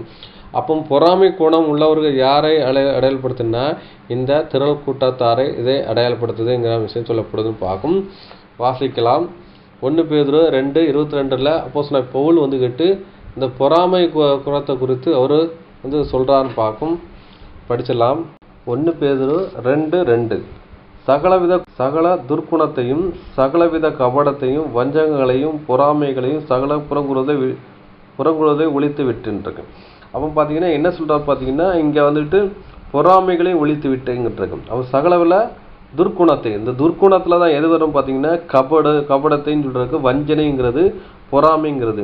இந்த வந்துட்டு இந்த பொறாமையினுடைய ரிலேட்டிவ் யாருன்னு பார்த்தீங்கன்னா துர்க்குணம் கபடு அதுக்கப்புறம் பார்த்தீங்கன்னா புறங்கூடுதல் எல்லாமே இந்த பொறாமைகளுடைய லிங்க்கும் பார்க்கும். அது வந்து பொறாமை இருந்துச்சுன்னு பார்த்தீங்கன்னா இந்த மாதிரி விஷயம் பார்க்கும். துர்க்குண பட்டியல் என்ன வந்துடும் பார்த்தீங்கன்னா இந்த பொறாமை வந்துடும் பார்க்கும். நற்குணத்தில் இல்லை துர்க்குணத்தில் வந்துடும் பார்க்கும். அப்போ பார்த்தீங்கன்னா இது வந்து புறங்கூறுதல்னா மற்றவங்கள்ட்ட தப்பாக பேசுறது. அவரோட நல்ல கேரக்டருக்கும் இவங்க என்ன பண்ணுவாங்க பார்த்தீங்கன்னா இந்த திரள் கூட்டம் வந்துக்கிட்டு என்ன பார்த்தீங்கன்னா அந்த சபையாரை வந்து துன்பப்படுத்துகிற விஷயம் தான் துன்பப்படுப்பாங்க. எப்படி வந்து இஸ்மவேல் வந்துக்கிட்டு ஈசாக்கு வந்து துன்பப்படுத்துகிற கேலி கிண்டல் பண்ணான், ஆனால் துரத்தி விடப்பட்டான்னு பார்க்கும். அதே மாதிரி சியோனில் வந்து இடர்லுக்கேதா தவளையும் தவறு இருக்கிற மூளைக்கல்லையும் வச்சுருக்கிறேன் விசுவாசிக்கிறோம் பதறான் இருக்கு. இப்போ இந்த தவறுக்கேதான கல்லுகள் யாரும் பார்த்தீங்கன்னா இந்த திரள் கூட்டம் தான் பார்க்கும். இந்த திரள் கூட்டத்தை வச்சு தான் என்ன பண்ணுவார் பார்த்தீங்கன்னா அந்த சபையான சர்ச் கிளாஸ்ன்னு சொல்லப்பட்ட அந்த 140 பேரை பூர்ணப்படுத்தலாம் பார்க்கும். இவங்களை வச்சு தான் அவங்க ஒரு வேலை கொண்டு பார்க்கும். அப்போ வந்துட்டு இந்த வந்துட்டு பொறாமை வந்து ஒழித்து விடணும்னு இருக்கும். இது வந்துட்டு பார்த்தீங்கன்னா துர்க்குண பட்டியலில் இருக்கும் பார்க்கும். அப்போ துர்க்குணம் உள்ளவங்க யாரும் பார்த்தீங்கன்னா இந்த திரள் கூட்டர் வகுப்பாறை இது ஒரு அடையாளப்படுத்த விதமாக இருக்குன்னு பார்க்கும். அடுத்தபடி அன்புக்குரிய சொல்ற படிக்கலாம். ஓசியா 4ஆம் அதிகாரம் 17ஆம் வசனம். விக்கிரகங்களோடு இணைந்திருக்கிறான், அவனை போகவிடு. அப்போ எப்ராஹிம் என்ன பண்ணுறான் பார்த்தீங்கன்னா விக்கிரகத்தோட கலந்து இருக்கிறான்னு சொல்லப்பட்டிருக்கு அப்படின்னு பார்க்கும். அப்போ எப்ராஹிமை குறித்து ஓசியா தீர்க்கதரிசனம் நிறைய விஷயங்களை பேசியிருப்பான்னு பார்க்கும். எப்ராஹிமினுடைய ஒஸ்டி கேரக்டர் ஃபுல்லாக இருக்கிறாரு. ஓசியா தீர்க்கதரிசன புத்தகத்தை நிறைய விஷயங்கள் பேசியிருப்பான்னு பார்க்கும். அப்படி பேச முடிச்சு பார்த்தீங்கன்னா எப்ராஹிம் வந்து விக்கிரகத்தோட இணைந்து இருக்கிறான், அவனை போக விடுன்னு இருக்கு. அப்போ விக்கிரகங்கிற விஷயம் எதை அடையாளப்படுத்துன்னு பார்த்தீங்கன்னா பொருளாசையை இதை அடையாளப்படுத்துன்னு பார்க்கும். அப்போ பார்த்தீங்கன்னா இந்த திரள் கூட்டமும் இந்த வகுப்பார் என்ன பண்ண பார்த்தோன்னா பொருளாசை பணத்து மேலே ரொம்ப கண்ணும் கருத்துமாக இருப்பாங்கன்னு பார்க்குவேன். ஏன்னா பார்த்தீங்கன்னா இந்த மூப்பர்கள் இந்த பாஸ்டர்மார்கள் என்ன பண்ணுவாங்கன்னா சபையில் கன்வென்ஷன் நடத்துறது, காசை வாங்குறது, காசை வாங்கி எவ்வளோ கன்வென்ஷன் நடத்துறதுக்கு என்ன செலவழிச்சுன்னு சொல்லி உண்மையான அந்த பில் அமௌண்ட்லாம் கொடுக்க மாட்டாங்க. ஏன்னா அங்கே வந்துக்கிட்டு என்ன பண்ணுறாங்க பார்த்தீங்கன்னா ஒரு அமௌண்ட் இருக்கும், இவங்க சொல்கிற ஒரு அமௌண்ட் இருக்கும் பார்க்கும். ஏன்னா ஜனங்கள் மேலே ஒரு பாரமான நுகத்தை அங்கே இது பண்ணுறோன்னு பார்க்கும் பொருளாசை. அதே மாதிரி அந்த மூப்பர்கள் நினச்சதை கார் வாங்கணும், நல்லா ட்ரெஸ் பண்ணணும். சினிமா நடிகன் தோற்று போயிடுவான். ஏன்னா அவங்க வந்துட்டு ஒரு மீட்டிங் காலைல சாயந்தரம் ஒரு மீட்டிங் போனால் காலை ஒரு ட்ரெஸ்ஸு சாயந்தரம் ஒரு ட்ரெஸ்ஸு. அதே மாதிரி நம்மளாம் செல்ஃபோன் உடஞ்சா தான் மாற்றும். அவங்க வந்துக்கிட்டு வெர்ஷன் மாறினாலே என்ன செல்ஃபோன் மாற்றிடுவாங்க, கார் மாற்றுவாங்க. அவங்க என்னெல்லாம் மாற்ற முடியுமோ அவ்வளோ மாற்றுவாங்க. அவங்க ஒரு சினிமா நடிகர் என்ன செய்வாங்க, நல்ல ட்ரெஸ்ஸு மாற்றுறது, அதே மாதிரி பார்த்தீங்கன்னா என்ன பண்ணுவாங்க, புதுசாக வந்து என்ன கார் உண்டோ அந்த கார் வாங்க, செல்ஃபோன் வாங்க, அப்படி அது என்னென்னா அது மேலே லிங்க் இருப்பான். ஏன்னா வருமானம் வருது அந்த மாதிரி பண்ணுவான்னு பார்க்கணும். அதே மாதிரி பார்த்தீங்கன்னா யாருன்னா இந்த பாஸ்டர்னு போதகர், நீங்கள் வந்து நல்ல பாஸ்டர் இருக்காங்க, நீங்கள் தப்பாக புரிஞ்சுக்கிறாரு. பாஸ்டர்னா எல்லாத்தையும் சொல்கிறாரு, மூப்பர்னா எல்லாத்தையும் சொல்கிறாருன்னு நினச்சிடக்கூடாது. சிலர் இப்படி தான் இருக்காங்க, மெஜாரிட்டியாக இப்படி தான் இருக்காங்க. 1-2 பேர் நல்லா இருக்காங்க. அது வந்து 1-2 பேருக்கு இது பொருந்தாது. அதனால் வந்து எல்லாரையும் நீங்கள் வந்து தப்பாக நினைக்க வேண்டாம். எல்லா மூப்பொருளையும் நான் தப்பாக போதிக்கலாம். ஆனால் மெஜாரிட்டி என்ன செய்கிறாங்க, இந்த மாதிரி இருக்கான்னு பார்க்கணும். இதான் ஒரு வியாபாரமாக எடுத்துகிட்டு என்ன செய்கிறாங்க பண்ணுறாங்கன்னு பார்க்கணும். இதை பண்ணுறாங்க பார்க்கும். அப்போ வந்துட்டு என்ன பண்ணுறாங்கன்னா, இவங்களுக்கு வந்துட்டு என்ன விக்கிர ஆராதனை அப்படின்னு விக்கிர ஆராதனை பொருளாசைன்னு இருக்குது. அப்போ என்ன பண்ணுறாங்கன்னா, தன்னையே அடிச்சிடாது ஒரு விக்கிரமாக மாறிடுவாங்க. எல்லாரும் தனக்கு ஆராதனை பண்ணணும். ஆராதனைங்கிறது ஜீவபலியை ஒப்பு கொடுக்கறது புத்தி உள்ள ஆராதனைன்னு சொல்லப்படுது. இவங்க கன்வென்ஷனோ இல்லாட்டினா ஒரு யூத் மீட்டிங்கோ இல்லாட்டினா நடத்துவாங்க. அது வரலைட்டுன்னு வைங்களேன், ஜனங்களை வந்துக்கிட்டு அவங்கள திட்டுறது, அவங்கள தனிமைப்படுத்துறது, எல்லா வேலையும் பண்ணுவாங்க. ஏன்னா விக்கிர ஆராதனை என்ன ஆராதனை என்ன, ஜீவபலியை ஒப்பு கொடுக்குறது. நான் சொல்கிறது நீங்கள் செய்யணும்னா அப்படி இருந்தால் தான் நீங்கள் சபையில் இருப்பீங்க, இல்லாட்டினா இது பண்ணிடுவீங்கன்னு இருப்பாங்க. அதை ஒரு காரணமாக வச்சு என்ன பண்ணுவாங்க, ஒரு மீட்டிங் வச்சு அதுக்கு பணத்தை பிரித்து அதை இது பண்ணிடுவாங்க. அது சரியான ஒரு காரணமும் போட மாட்டாங்க பார்க்க. அப்போ விக்கிர ஆராதனைங்கிற விஷயம் என்னென்னா பொருள் ஆசையை எதை அடையாளப்படுத்துன்னு பார்க்கும். அப்போ இந்த பொருள் மேலே ஆசைப்படுறது, புதுசாக வர்ற செல்ஃபோனை வாங்குறது, ட்ரெஸ்ஸை வாங்குறது, அதுக்கப்புறம் பார்த்திங்கன்னா செருப்பு வாங்குறது, எப்படி ட்ரெஸ்ஸுக்கு மேட்சாக ட்ரெஸ்ஸு வாங்குறது, இப்போ செருப்பு வாங்குறது, அதுக்கு மேலே வாட்ச் வாங்குறது, இப்படியே அடிக்க கொண்டே போகிறோன்னா இது என்னது பொருளாசை இதை அடையாளப்படுத்துது. இந்த பொருளாசையாகி இந்த விக்கிரத்தை பண்ணுறவங்க வந்துட்டு என்னென்னா, இவங்க வந்து என்ன கேரக்டராக இருக்காங்க பார்த்தீங்கன்னா, இவங்க என்னென்னா இந்த திரள்கூட்ட வகுப்பாரை அடையாளப்படுத்துன்னு பார்க்கும்.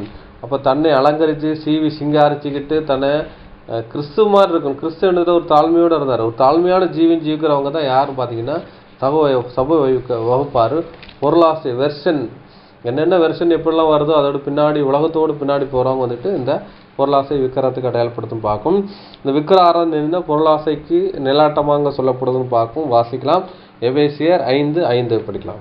விபச்சாரக்காரனாவது அசுத்தனாவது விக்கிரகாராதனைக்காரனாகிய பொருளாசைக்காரனாவது தேவனுடைய ராஜ்யமாகிய கிறிஸ்துவின் ராஜ்யத்திலே சுதந்திரம் அடைவதில்லை என்று அறிந்திருக்கிறீர்களே. அப்போ பார்த்தீங்கன்னு சொல்றாருன்னா, விக்கிரம் ஆராதனைக்காராகிய பொருளாசை அப்படின்னு சொல்லப்பட்டிருக்கு. பொருளாசையாவது தேவனுடைய ராஜ்யமாகிய கிறிஸ்துவின் ராஜ்யத்தில். அப்போ பார்த்தீங்கன்னா அந்த பொருளாசை வந்துக்கிட்டு உச்சகட்டத்தில் போயிட்டோன்னு வைங்களேன். கிறிஸ்துவின் ராஜ்யம்னா ராஜ்யங்கிறது எதை அடையாளப்படுதுன்னா 1000 கிங்டம் அப்படின்னு பார்க்கும். இந்த கிங்டமுக்குள்ளே யார் வர முடியாதுன்னு பார்த்தீங்கன்னா, இந்த பொருளாசை மேலே உச்சகட்டத்தில் போகிறவங்க. எப்ராஹிம் வந்துட்டு பார்த்தீங்கன்னா அவங்க வந்துட்டு இப்போ விக்கிர ஆராதனை பண்ணிகிட்டு இருக்காரு. அதனால் என்ன பண்ணுறோம் பார்த்தீங்கன்னா, இந்த விக்கிர ஆராதனை பண்ணுற விஷயத்தை அடையாளப்படுத்த பின்னாடி ஒரு எப்ராஹிம் திருந்துடுறாரு. ஆனால் பார்த்தீங்கன்னா தான் வந்துட்டு விக்கிர ஆராதனைக்குள்ளேயே இருக்கிறாரு. அதனால தான் பார்த்தீங்கன்னா அந்த கோத்திரப்பட்டியிலேருந்து தூக்கி விடுறாரு. அங்கே வந்து இந்த வெளிப்படத்தில் வரலான்னு பார்க்கும். அப்போ வந்துட்டு இந்த பொருளாசைங்கிறது என்னென்னா விக்கிர ஆராதனை பொருளாசையை அடையாளப்படுத்துது. இதில் வந்துட்டு பொருளாசையிலேருந்து நம்ம மனம் திரும்பிட்டான்னா திருக்கூட்ட வகுப்பில் போயிடலாம். அதை வந்துட்டு அந்த பொருளாசை உச்சகட்டத்திலே ஜீவம் பண்ணி கடைசியில் மறிச்சிட்டோம்னா அது என்ன ஆயிரும் பார்த்தீங்கன்னா, அந்த தான் கோத்திரம் பட்டியலேருந்து தூக்கி விட்ட மாதிரி இங்கே வந்துட்டு 2ஆம் மரணத்துக்குள்ள, அதாவது சபை வகுப்புக்குள்ளே வர முடியாது, திரள் கூட்ட வகுப்புக்குள்ளே இங்கே வர முடியாது. அதுதான் இங்கே சொல்லப்படுன்னு பார்க்கும். அப்போ எப்ராஹிமின் தவறுகள் என்ன பார்த்தீங்கன்னா, அவன் விக்கிரத்தை ஆராதனை பண்ணுறாரு. அது ஒரு விஷயம் அடையாளப்படுத்துது. எங்கே பார்த்தீங்கன்னா அது பொருள் ஆசையை அடையாளப்படுத்துன்னு பார்க்கும். அதே மாதிரி பார்த்தீங்கன்னா திரள் கூட்டம்னு பார்த்தீங்கன்னா விக்கிரத்துக்கு ஆராதனை பண்ணுற விஷயத்தை அடையாளப்படுத்தினா, இங்கே மூப்புற பாஸ்டர் சொல்கிறதுக்கு தப்பாக சொன்னாலும் அவர் சொல்கிற சரின்னு சொல்லி நீங்கள் அவர் பின்பற்றி போனீங்கன்னா அவருக்கு ஆராதனை பண்ணுறீங்க. ஆராதனை ஜீவபலியை ஒப்பு கொடுக்குறன்னு பார்க்கும். வந்துட்டு நியாயத்துக்கு பின்னாடி போகாமல் அநியாயத்துக்கு பின்னாடி போடுறவங்க யாரும் பார்த்தீங்கன்னா இந்த திரள் கூட்ட வகுப்பாரை அடையாளப்படுத்துன்னு பார்க்கும். அதுதான் நியாயத்தில் வந்துட்டு பெரியவருக்கும் சிறியவருக்கும் மோதச்சாச்சுன்னு பார்க்கக்கூடாதுன்னு சொல்லி நியாயபரமான சட்டம் இருக்குதுன்னு பார்க்கும். ஆனால் இங்கே வந்துட்டு பார்த்தீங்கன்னா ஒரு அநியாயம் நடக்குன்னா அந்த அநியாயத்தை தட்டி கேட்கணும். தட்டி கேட்காம வந்துட்டு அது முகத்தாட்சியை பண்ணிவிட்டு நீங்கள் வந்துட்டு பாஸ்டருக்கு மூப்பருக்கு வந்து ஜால்ரை அடிச்சுட்டு போனீங்கன்னா வந்துட்டு அந்த மூப்பரையே பாஸ்டர் நீங்கள் விக்கிரமாக ஆகிறீங்க, அவரை தொழுது கொள்றீங்க, அவருக்கு நமஸ்கரிக்கீங்க. ஏன்னா வந்துட்டு கும்பிடுறதுன்னா நமஸ்கரிக்கிற பார்க்கும். இப்படி பண்ணிங்கன்னா இது வந்துட்டு ஒரு விக்கிர ஆராதனைக்கு சமமாக இருக்கும். அதை வச்சு அடையாளப்படுத்துது. பொருளை தேடி அந்த பணத்துக்கு பின்னாடி போயிட்டு நம்மளுடைய தேவனுடைய ஊழியங்கள் செய்யாமல் இருக்கிறதும் கூட ஒரு விக்கிர ஆராதிக்கு வரும் பார்க்கும், ஒரு விஷயத்தை அடையாளப்படுத்தணும் பார்க்கும். அடுத்தபடியாக அன்புக்குரிய சகோதரர்களை வாசிக்கலாம். ஓசியா 5ஆம் அதிகாரம் 11ஆம் வசனம் படிச்சிடலாம். எப்பிராயீம் தகாத கற்பனையை மனதார பின்பற்றி போனபடியால் அவன் ஒடுங்குண்டு நியாய விசாரணையில் நொறுக்கப்பட்டு போகிறான். இவன் என்ன பண்ண பார்த்தீங்கன்னா, எப்பிராயீம் தகாத கற்பனையினாலே மனதார பின்பற்றி போனபடினால் அவன் ஒடுங்குண்டு நியாய விசாரணையில் நொடுக்கப்பட்டு போயிடான்ட்டுக்கு. தகாத கற்பனையாக மனதார பின்பற்றி அப்போ பார்த்தீங்கன்னா கற்பனையான உபதேசம்னு பார்க்கும். இன்னைக்கு உதாரணத்துக்கு பார்த்தீங்கன்னா இயேசு கிறிஸ்து 2ஆம் வருகை வரலை, ஆனாலும் வந்துட்டாங்கன்னு சொல்லி சொல்கிறாங்க. அசல் போய் ஒரு கணக்கு போட்டிருக்காரு. அந்த டைமில் அவருக்கு தெரிஞ்ச வெளிச்சத்தில் போயிருக்காரு. அதை பிடிச்சிக்கிட்டு என்ன பண்ணுறாங்க பார்த்தீங்கன்னா ஜீவனம் பண்ணுறாங்கன்னு பார்க்கும். இப்போ நாங்களாம் சொல்கிறோம் இல்லை இயேசு கிறிஸ்து 2ஆம் வருகை வரல, அதுக்கு நாங்கள் ஆராய்ச்சி பண்ணுறோம்.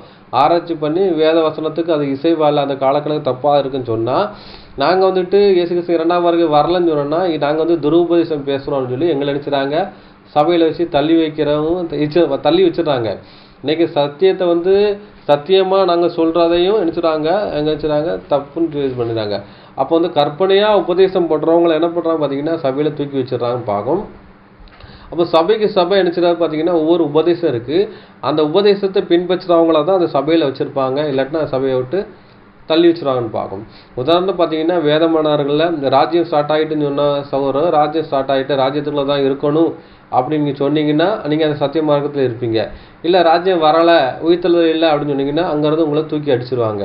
அதே மாதிரி 2ஆம் வருகை வந்துட்டுன்னு சொல்கிற ஒரு சபைக்குள்ளே நீங்கள் இருந்துக்கிட்டீங்கன்னு வைங்களேன், அப்போ அதை தான் சொல்லணும். அப்படி இல்லைன்னு நீங்கள் சொன்னீங்கன்னா நீங்கள் இருக்க ஸ்தானத்தை இறக்கிடுவாங்க, இல்லைன்னா உங்களை சபையை விட்டு துரத்தி விடுவாங்கன்னு பார்க்கும். இதுதான் கற்பனையான ஒரு உபதேசம் பார்க்கும். அதே மாதிரி பார்த்தீங்கன்னா அவங்க நினச்சிடுவாங்க சகோதரர்கள் நினச்சிடுவாங்கன்னா தன்னை குறித்து ஒரு தப்பாக இவர் அவரை குறித்து தப்பாக நினச்சிக்கிட்டு இருப்பார். இவர் அப்படி இப்படி நம்மளை பற்றி அப்படி நினைப்பார் இப்படி நினச்சிட்டு இருப்பார். ஆனால் அந்த சகோதரன் இவரை பற்றி அப்படி நினச்சிருக்கே மாட்டார். அந்த சகோதரனை போது இவர் தப்பான கற்பனையில் வச்சுருப்பார். அதனால் அந்த சகோதரன் இவர் அன்பின் நிமித்தம் எது கேட்டாலும் நினச்சிதார் வம்புன்னு நினச்சி எப்போ பார்த்தோம் கோவப்படுறது, அவரை தனிமைப்படுத்துறது, அவருக்கு வேண்டாத காரியங்களை நினச்சிறது அடுத்த ஆள்கிட்ட சொல்கிறது. ஏன்னா கற்பனையில் கப்பல் ஓட்டுறது இதுதான் விஷயம். ஏன்னா அந்த சகோதரனை குறித்து தவறான ஒரு அணுகுமுறையை மனசில் நினச்சிக்கிட்டு அவர் எது செஞ்சாலும் இவருக்கு தவறான்னு நினைக்கிறது. இது ஒரு அனுபவத்தை அடையாளப்படுத்துன்னு பார்க்கணும். அதனால் எப்ராஹிம் என்ன பண்ணுறதுன்னா தகாத கற்பனைனால மனதார பின்பற்றி போன்றார். அப்போ அது சத்தியம் இல்லாத ஒரு கற்பனையான ஒரு உபதேசத்தை பின்பற்றி போனால் அவங்க திரள் கூட்டமாக ஆயிரம் பார்க்கும். இன்றைக்கி பார்த்திங்கன்னா வேத மாணவர்களையும் பார்த்திங்கன்னா ராஜ்யம் ஸ்டார்ட் ஆகிட்டுன்னு சொல்லி ஒரு குரூப் இருக்குது, ராஜ்யத்துக்குள்ளே இருக்குன்னு சொல்கிறாங்க. ஆனால் ராஜ்யம் எப்படின்னா அந்த உலக ராஜ்யம் ஸ்தாபிக்கப்படனா ராஜ்யத்தை கிறிஸ்துக்குள்ளே தான் கொடுப்பாரு, சபை தான் அந்த பூமியை ராஜ்யம் பண்ணும். அப்போ ராஜ்யங்கிறது என்ன 6000 வருஷம் முடிஞ்சதுக்கப்புறம் கிறிஸ்து ராஜ்யத்தை ஒரு ஒப்பு கொடுக்குற விஷயத்தை அடையாளப்படுத்துன்னு பார்க்கும். ஆனால் இப்போ ராஜ்யம் இல்லை அப்படின்னு பார்க்கும். ஆனால் அவங்கள்ட்ட கேட்டால் நினச்சிவாங்க கண்ணுக்கு தெரியாத ராஜ்யம் கண்ணுக்கு தெரியாத ஒரு ராஜ்யங்கிறான விஷயத்தை அவங்க சொல்லுவாங்கன்னு பார்க்கும். அது ஒரு தவறான ஒரு அணுகுமுறையாக இருக்குன்னு பார்க்கும். இந்த கற்பனைங்கிற விஷயத்தை எதை பார்த்தீங்கன்னா மனுஷனுடைய கற்பனைங்கிற உபதேசத்தை அடையாளப்படுத்துன்னு பார்க்கும். அதை கூட நம்ம படிக்கலாம். மார்க்கு 7:7 படிக்கலாம். மனுஷருடைய கற்பனைகளை உபதேசங்களாக போதித்து வீணாய் எனக்கு ஆராதனை செய்கிறார்கள் என்றும் எழுதியிருக்கிற பிரகாரம் மாயக்காரராகிய உங்களை குறித்து ஏசாயா நன்றாய் தீர்க்க தரிசனம் சொல்லி இருக்கிறான். அப்போ மனுஷனை கற்பனையாக உபதேசம் போசிக்கிறவர்கள் வீணா எனக்கு ஆராதனை செய்கிறான் என்று எழுதியிருக்கிறதுன்ட்டு. அப்போ மனுஷனுடைய கற்பனைன்னு சொல்லப்பட்டிருக்கு பார்க்கும். அப்போ எனக்கு தெரிஞ்ச விஷயத்த இதுதான் உண்மைன்னு சொல்லி சத்தியத்தை போதிக்கிற தவறான ஒரு அணுகுமுறையாக இருக்கும் பார்க்கும். நம்ம நான் சொல்கிற விஷயம் சத்தியத்துக்கு இசைவாக இருந்தால் மாத்திரம் எடுத்துக்கொள்ளணும். அது ஒரு கட்டுக்கதையாக இருந்தால் அது ஒரு கற்பனையான ஒரு உபதேசம்னு பார்க்கும். என்னுடைய கற்பனையான ஒரு காரியத்துக்கு உருவம் கொடுத்து என்ன பண்ணுறாங்கன்னா செயல்படுத்துகிற அது என்ன அது ஒரு தவறான ஒரு அணுகுமுறைன்னு பார்க்கும். அதை பின்பற்றக்கூடாதுன்னு பார்க்கும். அப்போ 1874 6000 வருஷம் ஃபில்ஃபில் ஆகலான்னு பார்க்கும். அவன் பார்த்தீங்கன்னா ரசல் பேர் என்ன சொல்லியிருக்காருன்னா 4126 ஏதேனுடைய துவக்கம் அங்கே இருக்கார். 4128 பார்த்தீங்கன்னா அங்கே ஆதாமினுடைய வீழ்ச்சி இதாகிடுது. 1874 பார்த்தீங்கன்னா அங்கே அந்த 6000 வருஷம் ஃபினிஷிங் ஆகிடுது. நீங்கள் அது 2 கூட்டினீங்கன்னா 6000 வருஷம் ஆயிரம் பார்க்கும், ஃபினிஷிங் ஆயிரம் பார்க்கும். இதனால் நம்ம வந்து 1874 என்ன பண்ணுறோம் பார்த்தீங்கன்னா நம்ம ராஜ்யத்தில் தான் இருக்கும். இயேசு கிறிஸ்து வந்துட்டார், உயிர்த்தெழுதல் நடந்துட்டுங்கிறான விஷயத்த சொல்கிறான்னு பார்க்கும். இதுக்கு ஏற்கனவே நிறைய பாடங்கள் போட்டாச்சு. இனி வருங்காலத்தில் இன்னும் கொஞ்சம் விளக்கமான பாடங்களை எடுக்கலான்னு பார்க்கும். அதனால் அது வந்துட்டு இயேசு கிறிஸ்து 2ஆம் வரல, உயிர்த்தெழுதல் நடக்கலை, ராஜ்யம் ஸ்தாபிக்கப்படல. இதுதான் தெளிவு. இது வந்து வேதத்தில் வந்துட்டு எப்போ உயிர்த்தெழுதல் நடக்குங்கிற விஷயத்தை அவங்கள்ட்ட வந்து தெளிவாக வந்துட்டு வேதவசனத்தோட சுட்டி காமிக்க போகிறேன். ஏற்கனவே காமிச்சாச்சு. இனியும் இன்னும் வருங்காலத்தில் அந்த மாதிரி பாடங்கள் போடலான்னு பார்க்கும். அப்போ இது வந்து ஒரு கற்பனையான ஒரு உபதேசம் பார்க்கும். ஒரு விஷயத்த சொல்லி அதை பின்பற்ற கூட ஒரு கற்பனையான உபதேசம் பார்க்கும். அந்த கற்பனையான ஒரு உபதேசத்தை ஃபாலோ பண்ணுறவங்க எங்கே போக முடியாது பார்த்தீங்கன்னா, இந்த 144 மாற முடியாது. அதை திரள் கூட்டமாக போகிற கூட ஒரு வாய்ப்பு இருக்குன்னு பார்க்கும். அப்போ சத்தியத்தை சத்தியமாக பேசுகிறவங்கள தான் எங்கே போக முடியும் பார்த்தீங்கன்னா, சபை வகுப்பாராக மாற முடியுங்கிற விஷயம் சொல்லப்படுதுன்னு பார்க்கும். அடுத்தபடியாக அன்புக்குரிய சகோதரர்களே, எபிராமினுடைய கேரக்டர் என்ன பார்த்தீங்கன்னா, பக்தியை ஒரு வேஷமாக தரித்திருப்பார்கள்ங்கிற விஷயத்த சொல்லப்படுது. ஓசியா 6ஆம் அதிகாரம் 4ஆம் வசனம். எப்பிராயீமே, உனக்கு என்ன செய்வேன்? யூதாவே, உனக்கு என்ன செய்வேன்? உங்கள் பக்தி காலையில் காணும் மேகத்தைப் போலவும் விடியற் காலையில் தோன்றும் பனியைப் போலவும் ஒழிந்து போகிறது. எப்ராமே, உனக்கு நான் என்ன செய்வேன்? யூதாவே, உனக்கு என்ன செய்வேன்னு சொல்றாரு. எப்ராஹிம் பற்றி சொல்றாரு, உங்கள் பக்தி காலையில் காணும் மேகத்தை போலும் விடியற் காலையில் தோன்றும் பனியைப் போலும் ஒளிந்து போகுதுன்னு இருக்கு. அப்போ பார்த்தீங்கன்னா இந்த திரள் கூட்டம்ங்கிற விஷயம் என்னன்னு பார்த்தீங்கன்னா, அந்த திரள் கூட்டம்னா எப்ராஹிம் பார்க்க அந்த வகுப்பார் என்ன பண்ணுறா பார்த்தீங்கன்னா, காலையிலே என்ன பண்ணால் உங்கள் பக்தி காலையில் காணும் மேகத்தை போலவும் இருக்கு. அப்போ வந்து காலையிலேயே உங்கள் ஜெபம் பண்ணிட்டு தான் வேலையை தொடங்குறாங்க. அங்கே பார்த்தீங்கன்னா விடிய காலத்திலே பனியை போலன்னு இருக்கு. அப்போ பார்த்தீங்கன்னா விடிய காலம் இருந்துச்சு இன்னும் ஜெபம் பண்ணுற ஒரு அனுபவம் இவங்கள்ட்ட இருக்குன்னு பார்க்கும். இரவுலும் ஜெபம் பண்ணுற அனுபவம் இருக்குன்னு பார்க்கும். ஆனால் இவங்க பக்தி என்ன செய்யறது ஒரு வேஷமாக இருக்குன்னு பார்க்கும். உங்கள் பக்தி காலையில் தோன்ற மேகத்தை போலவும் இருக்கு. மேகம் வந்துட்டுனா அதில் என்ன பண்ணுன்னா அது மழை பெய்யணும். அப்போ மேகத்துக்குள்ளே என்ன இருக்குன்னா தண்ணி இருக்குது. அது வந்துட்டு தண்ணி இருக்குது, குளிர்ந்த காற்று பட்டவுடனே அந்த மழையாக அங்கே பெய்யுதுன்னு பார்க்கும். ஆனால் இது மேகம் வருது, ஆனால் மழை இந்த பூமியில் பெய்யலைன்னு பார்க்கும். அப்போ மேகம் வந்து மழையாக பொழிஞ்சாதான் அந்த பூமி குளிர்விக்கும், இந்த பூமியில் ஒரு பச்சையான ஒரு செழிப்பு இருக்குன்னு பார்க்கும். ஆனால் இந்த திரள்கூட்டங்கிறது என்ன, திரள்கூட்டமான ஜனங்கள் ஜெபம் பண்ணுறாங்க. ஆனால் அந்த ஜெபம் வந்துட்டு அவங்களுக்கும் ஆசீர்வாதம் இல்லை, உலகத்துக்கும் ஆசீர்வாதம் இல்லைன்னு பார்க்கும். இதான் ஒரு விஷயம் இருக்குது. விடியற் காலத்தை தோன்றி பனியை போல ஒளிந்து போயிருக்கு. பகலில் வந்துக்கிட்டு ஒரு பனி வந்து இறங்கி குளிர்ச்சியாக இருக்குது, வெயில் ஏற அணிச்சது, அது அணிச்சது அந்த பனி ஈடு கொடுக்க முடியாமல் அணிச்சது, அந்த குளிர்ச்சி தைக்க வைக்க முடியல, அது ஒளிந்து போயிருந்து பார்க்கும். அதே மாதிரி பார்த்தீங்கன்னா இவங்க ஜெபம் பண்ண முச்சில் ஒரு பரிசுத்தமான மாதிரி இங்கே காட்சி கொடுக்காங்க. அதே மாதிரி பாடம் எடுக்கும் முச்சில் எல்லாமே ஒரு பரிசுத்தமான மாதிரி காட்சி கொடுக்காங்க. இவங்களுடைய அந்தரங்க வாழ்க்கை அப்படின்னு பார்த்தீங்கன்னா சூரியன் வெளிச்சம் வரும்போது பார்த்தீங்கன்னா அங்கே இந்த குளிர்ச்சி இந்த பனியினுடைய குளிர்ச்சி போன மாதிரி இங்கே நீதி அங்கே செயல்படும் போச்சு பார்த்தீங்கன்னா இவங்க வந்துட்டு அந்த நீதிக்கு நிலை நிற்க முடியாது. அதான் நீதியின் சூரியன் சொல்லப்படுது. இந்த நீதியின் அவங்க வந்து வரமுச்சில் இந்த திருக்கோட்டை வகுப்பார் வந்து நீதிக்கு வந்துட்டு நிலை நிற்க முடியாமல் அந்த குளிர்ச்சி போய் இங்கே ஒரு அனலாமாயிடுறாங்க. அனல் குண்டு ஜீவிக்காங்க. அனல் குண்டு என்ன, எனக்கு கோபம் எனக்கு தீயா வருது அப்படிம்பாங்களா, அது மாதிரி அவங்க ஒரு கோபம் தீயா வரும். ஆனால் தீயான காரியங்களை நினச்சிவாங்க அங்கே பண்ணுவாங்க. பார்க்கதான் ஒரு விஷயத்தை அடையாளப்படுத்துது சொல்லப்படுது. இது வந்து ஒரு பக்தியின் வேஷத்தை ஒரு தரிக்கிற ஒரு அனுபவத்தை அடையாளப்படுத்துன்னு பார்க்கும்.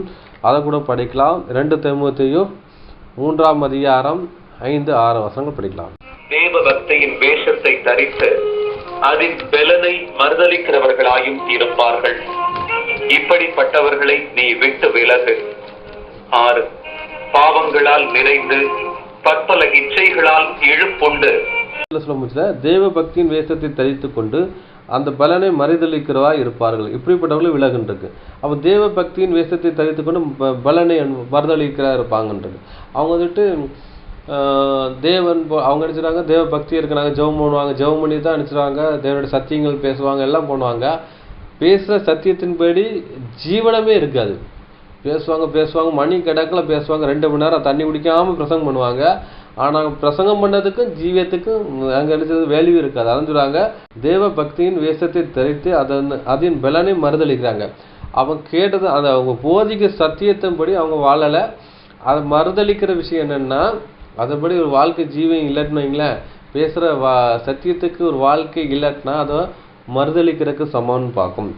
சொல்றாரு, இப்படிப்பட்டவர்களுக்கு நீ விலகிரு, அந்த மாதிரி போதிக்கிற அந்த போதகரை நீ பின்பற்றாத, அந்த சபைக்கு போவாதான்ருக்கு. அவர் சொல்ற பாவங்களாம் நிறைந்து பற்பல இச்சைனால் இழுப்பிட்டு போவாங்க. அவங்க என்ன செய்றாங்க, பாவத்தில் இருக்காங்க, அவங்க வந்து இச்சையின்படி மனதாக இருக்காங்கன்றது. அப்போ அவங்க சொல்படி கேட்குறவங்கள சபைக்குள்ள வச்சுருவாங்க, அவங்க சொல்படி கேட்காதவங்கள சபையை விட்டு அனுப்பிச்சிடுவான்னு பார்க்கும். அப்போ அவங்களுக்குன்னு சொல்லி ஒரு ரசிகர் கூட்டம் இருக்குன்னு பார்க்கும். தான் சொல்கிறதெல்லாம் கேட்டு ஃபஸ்ட்டு நீங்கள் நல்லா பிரசங்கம் பண்ணுறீங்க அப்படி இப்படின்னு சொல்லிட்டாங்கன்னா அவங்களுக்கு ஒரு ரசிகர் கூட்டம் இருக்கும். இவங்களை எந்த ஒரு இதெல்லாம் எந்த விதமும் நமக்கு சொல்லலாட்டினா அவங்க வந்துட்டு அவங்கள தனிமைப்படுத்துவான்னு பார்க்கும். அந்த பாஸ்டர் மூப்பரை குரூப்பில் ஏதோ ஒரு ஆக்டிவிட்டிக்காக ஏதாவது ஒரு காரியம் சொல்லிட்டு இருப்பார். அவர் சொல்கிறதுக்கெல்லாம் கை தட்டி கும்பிடு போட்டுட்டு இருக்கிறவங்கள அவங்க வந்துட்டு சரி இவன் நம்ம ஆள், நம்மளுக்கு வந்துட்டு ஆராதனை செய்கிறான்னு சொல்லி விட்டுருவாங்க. அப்படி நீங்கள் அவர் மெசேஜ் போட்டு நீங்கள் கும்பிடலை, அவருக்கு புனியலை, ஆராதனை பண்ணலைன்னா அவரும் உங்களை சபையை விட்டு வெளியே பண்ணுவான்னு பார்க்கும். ஒரு விக்கிரத்தை நினச்சிக்குவோம், கும்பிடு போடும், நினச்சிடுவோம், நமஸ்கரிப்போம், அப்படி தானே? அதே மாதிரி குரூப்பில் பாருங்கள், ஒரே கும்பிடு கை தட்டுறது. பெந்தகோஸ்துக்காரங்க நினச்சிவாங்க தேவனை நினச்சிவாங்க வந்துட்டு தொழுகுறத கைக்கு தட்டி ஜோம் பண்ணுவாங்க. நல்ல விளக்கம் தான், கை தட்டி ஜோம் பண்ணுவாங்க. ஒன்று நினச்சிவாங்க நல்ல ஒரு விஷயங்கள் பண்ணுவாங்க, அது நல்ல விஷயந்தான். அதே மாதிரி நினச்சிடுவாங்கன்னா இந்த குரூப்பில் நினச்சிடுவாங்க அந்த பாஸ்டரோ மூப்பரோ போட்டோன்னா கை தட்டுறதுன்னா அவரை மகிமைப்படுத்துறது. அதே மாதிரி கும்பிடு போடுறதுன்னா அவருக்கு ஆராதனை பண்ணுறது. அதுக்கப்புறம் பார்த்தீங்கன்னா இந்த வாட்ஸ்அப்பில் ஒரு சிம்பிள் விட கமுந்து விடுறது அப்படின்னா முகங்குப்புற விழுகிறது. இந்த முஸ்லீம்ஸில் வந்துட்டு பார்த்தீங்கன்னா தொழுகை போச்சு விழுவாங்களா, அதே மாதிரி விழுந்துருவாங்களாம் இருக்காங்க. அப்படின்னா அந்த மூப்பருக்கோ அந்த பாஸ்டருக்கோ என்ன பண்ணுறாங்க, தன்னையே ஒப்பு கொடுக்குற விஷயம் பார்க்கும். அவர் எவ்வளோ தான் அநியாயம் அக்கிரமம் பண்ணாலும் அவருக்கு நமஸ்கரிக்கிறதுனா இப்போ வந்து அந்த கிறிஸ்துங்கிறது யாருன்னா அவர் தான். அந்த கிறிஸ்துன்னா மலையாளத்தில் எதிர் கிறிஸ்துன்னு பார்க்கும். கிறிஸ்துக்கு எதிரான ஒரு ஜீவியம் ஜீவிச்சிங்கனால நீங்கள் தான் அந்த கிறிஸ்துன்னு பார்க்கும். இதான் ஒரு விஷயத்தை அடையாளப்படுத்துன்னு பார்க்கும். இதுதான் பக்தியின் வேஷத்தை தரித்திருக்கிறது. இந்த மாதிரி பக்தி வேஷத்தை தரிச்சிருக்கவங்க கூட சேரக்கூடாதுன்னு சொல்லி வேதத்தில் அங்கே சொல்லப்பட்டுருன்னு பார்க்கும். இப்படி பக்தியின் வேஷத்தை தரிக்கிறவங்க யாருன்னா எப்பிராவின் வகுப்பாரு, அவங்க வந்துட்டு திரள் கூட்டத்துக்கு ஒரு சமமாக இருக்குன்னு பார்க்கும். அடுத்தபடியாக அன்புக்குரிய சகோதரர்களே, அப்போ பார்த்தீங்கன்னா எப்பிராவிம் வந்துட்டு ஒரு வேசித்தனம் பண்ணுறாங்கங்கிறான விஷயம் சொல்லப்படுதுன்னு பார்க்கும். அதை கூட நம்ம படிக்கலாம். ஓசியா 6ஆம் அதிகாரம் 10ஆம் வசனம். பயங்கரமான காரியத்தை இஸ்ரவேல் வம்சத்தாரில் கண்டேன், அங்கே எப்பிராயிமின் வேசித்தனம் உண்டு, இஸ்ரவேல் தீட்டுப்பட்டு போயிற்று. பார்த்தீங்கன்னா பயங்கரமான காரியத்தை இஸ்ரவேல் வம்சத்தாரை கண்டே, அங்கே எப்பிராயிம் வேசித்தனம் உண்டு, இஸ்ரவேல் தீட்டுப்பட்டுச்சுன்னு இருக்கு. அப்போ பார்த்தீங்கன்னா இவங்க வந்துட்டு எப்பிராயிம்ங்கிற திரள் கூட்டம் அடையாளப்படுத்துது. இஸ்ரவேலுங்கிற விஷயம் என்ன பார்த்தீங்கன்னா பழைய ஏற்பாட்டில் இஸ்ரவேல் சபையார்னு சொல்லி சொல்லப்படுதுன்னு பார்க்கும். அப்போ வந்துட்டு இந்த எப்ராஹிம் வந்துக்கிட்டு இஸ்ரவேலை தீட்டுப்படுச்சுன்னா இஸ்ரவேல் சபையை அடையாளப்படுத்துது. இந்த எப்ராஹிம் வகுப்புத்தார் என்ன பண்ணுற பார்த்தீங்கன்னா சபையை தீட்டுப்படுத்திட்டு இருக்காங்கங்கிற விஷயம் சொல்லப்படுதுன்னு பார்க்கும். அப்போ திரள் கூட்டம் வகுப்பாராக இருக்கிறத அந்த ஜனங்கள் சபைக்குள்ள தான் இருப்பாங்க. இவங்க வந்துட்டு வேசித்தனம் பண்ணுவாங்கன்றிருக்கும். வேசித்தனங்கிற விஷயம் எதை அடையாளப்படுத்துன்னா லிட்டரலாகவே வேசித்தனம் பண்ணுற விஷயத்தையும் அடையாளப்படுத்து. அப்படி செய்கிறவங்களும் சபைக்குள்ள தான் இருக்காங்க. அதுக்கப்புறம் பார்த்தீங்கன்னா உலகத்தோட ஒரு ஐக்கியம் பண்ணி இருக்கிறவங்களும் என்ன பண்ணுவாங்கன்னா சபைக்குள்ள இருக்கான்னு பார்க்கும். உலக ஸ்நேகம் வந்துட்டு விபச்சார குற்றத்துக்கு அடையாளப்படுத்துன்னு பார்க்கும். உலகத்தில் வர சினிமா படங்கள் நினச்சிதாங்க யூடியூப்லேயோ இல்லை வீட்டிலேயோ போட்டு கேட்குறது, குடும்பமாக பார்க்குறது. அதுக்கப்புறம் பார்த்தீங்கன்னா அந்த சினிமா கமெண்ட்ஸை பார்த்து சிரித்து இது பண்ணுறது, இந்த மாதிரி இருக்கிற விஷயம் எதாவது படுறது பார்த்தீங்கன்னா வேசித்தனத்துக்கு அதை அடையாளப்படுத்துன்னு பார்க்கும். அதாவது நம்மளுக்கு மணவாளன் யாருன்னா நம்ம ஆண்டவராகிய இயேசு கிறிஸ்துன்னு பார்க்க. அவர் தான் வந்துட்டு கிறிஸ்து என்ற ஒரே புருஷனுக்காக நியமிக்கப்பட்ட என்ன நம்ம ஒரு கன்னின்னு பார்க்கும். அதாவது கற்புள்ள கன்னியாக நம்ம இருக்குன்னு பார்க்கும். அப்போது வந்து ஒரு பொண்ணு வந்துட்டு ஒரு மாப்பிள்ளைக்கு நிச்சயம் பண்ணி வச்சுட்டு இன்னொருத்தர் செல்ஃபோனில் ஃபோன் பண்ணி அவருக்கு கடலை போட்டுக்கிட்டு இருந்தாங்கன்னா அது என்ன அர்த்தம்னா அந்த நிச்சயம் பண்ண அந்த கணவருக்கு துரோகம் பண்ணுறான்னு அர்த்தம். அதே மாதிரி நம்ம வந்து கிறிஸ்டியன் ஒரே புருஷனுக்கு வந்து நியமிக்கப்பட்டிருக்கோம், மனவாட்டியாக நம்மளை தேர்ந்தெடுக்கிறாரு, கிறிஸ்துவின் மனைவியை நம்ம ஆயத்தப்படுத்தியிருக்கோம். ஆனால் உலகத்தில் என்ன பண்ணுறது பார்த்தீங்கன்னா உலக காரியங்கள் பார்க்கும். இப்போ கிறிஸ்துவின் உபதேசத்துக்கு ஆப்போசிட்டாக பார்க்குறது. அதாவது நீங்கள் உலகத்தார் அல்ல, உலகத்தால் வேறு பிரிக்கப்பட்டவர்னு சொல்லி வேதம் சொல்லுது. ஆனால் என்ன பண்ணுறது பார்த்தீங்கன்னா அவனை உலகத்தில் போய் ஐக்கியம் பண்ணிக்கிட்டு அவங்கள்ட்ட மிண்டலாக இருக்கிறன்னு பார்த்தீங்கன்னா அதாவது கலந்துருக்கிற ஒரு அனுபவத்தை இதை அடையாளப்படுத்துன்னு பார்க்கும், ஏதாவது சொல்லப்படுதுன்னு பார்க்கும். அப்போ வந்து வேசித்தனங்கிறது என்ன, உலக ஸ்நேகத்தையும் உலகத்தோட பாரம்பரியத்தையும் இதை அடையாளப்படுத்துன்னு பார்க்கும். அதை கூட படிக்கலாம். யாக்கோப்பு 4:4. விபச்சாரிகளே, உலக சிநேகம் தேவனுக்கு விரோதமான பகை என்று அறியீர்களா? ஆகையால் உலகத்துக்கு சிநேகிதனாய் இருக்க விரும்புகிறவன் தேவனுக்கு பகைஞனாகிறான். அப்போ பார்த்தீங்கன்னா இங்கே வந்துட்டு யாக்கோப்பு நிறுவனருக்கு யாக்கோப்புக்கு அப்போஸ்தலன் பவுல் வந்துட்டு இங்கே சொல்கிறான்னு பார்க்கும். அப்போ வந்து சபையாருக்கு தான் இங்கே சொல்கிறாரு. இங்கே சபையிட்டு சொல்கிறாரு, விபச்சாரிகளே என்று. விபச்சாரரே என்னன்னா ஆண்களை பார்த்து சொல்கிறாரு, பெண்களை பார்த்து விபச்சாரிகளேன்னு சொல்லி சபை வகுப்பார சொல்கிறாரு. உலக சிநேகம் தேவனுக்கு விரோதமாக பகை என்று அறிகிறீர்களான் இருக்கு. ஆக உலகத்தில் சிநேகனாக இருக்க விரும்புகிறவன் தேவனுக்கு பகையனாக இருக்கிறான்னு சொல்லப்படுதுன்னு பார்க்கும். அப்போ உலகத்தில் ஆசைபாசங்களையும் நம்ம சிக்குண்டு தவிச்சு உலக சினிமா பாடலையும் கேட்குறோம், நம்ம வந்து கிறிஸ்துவ பாடலையும் கேட்குறோம், அது மாதிரி உலகத்தில் உள்ள சினிமா படங்களையும் பார்க்கும்.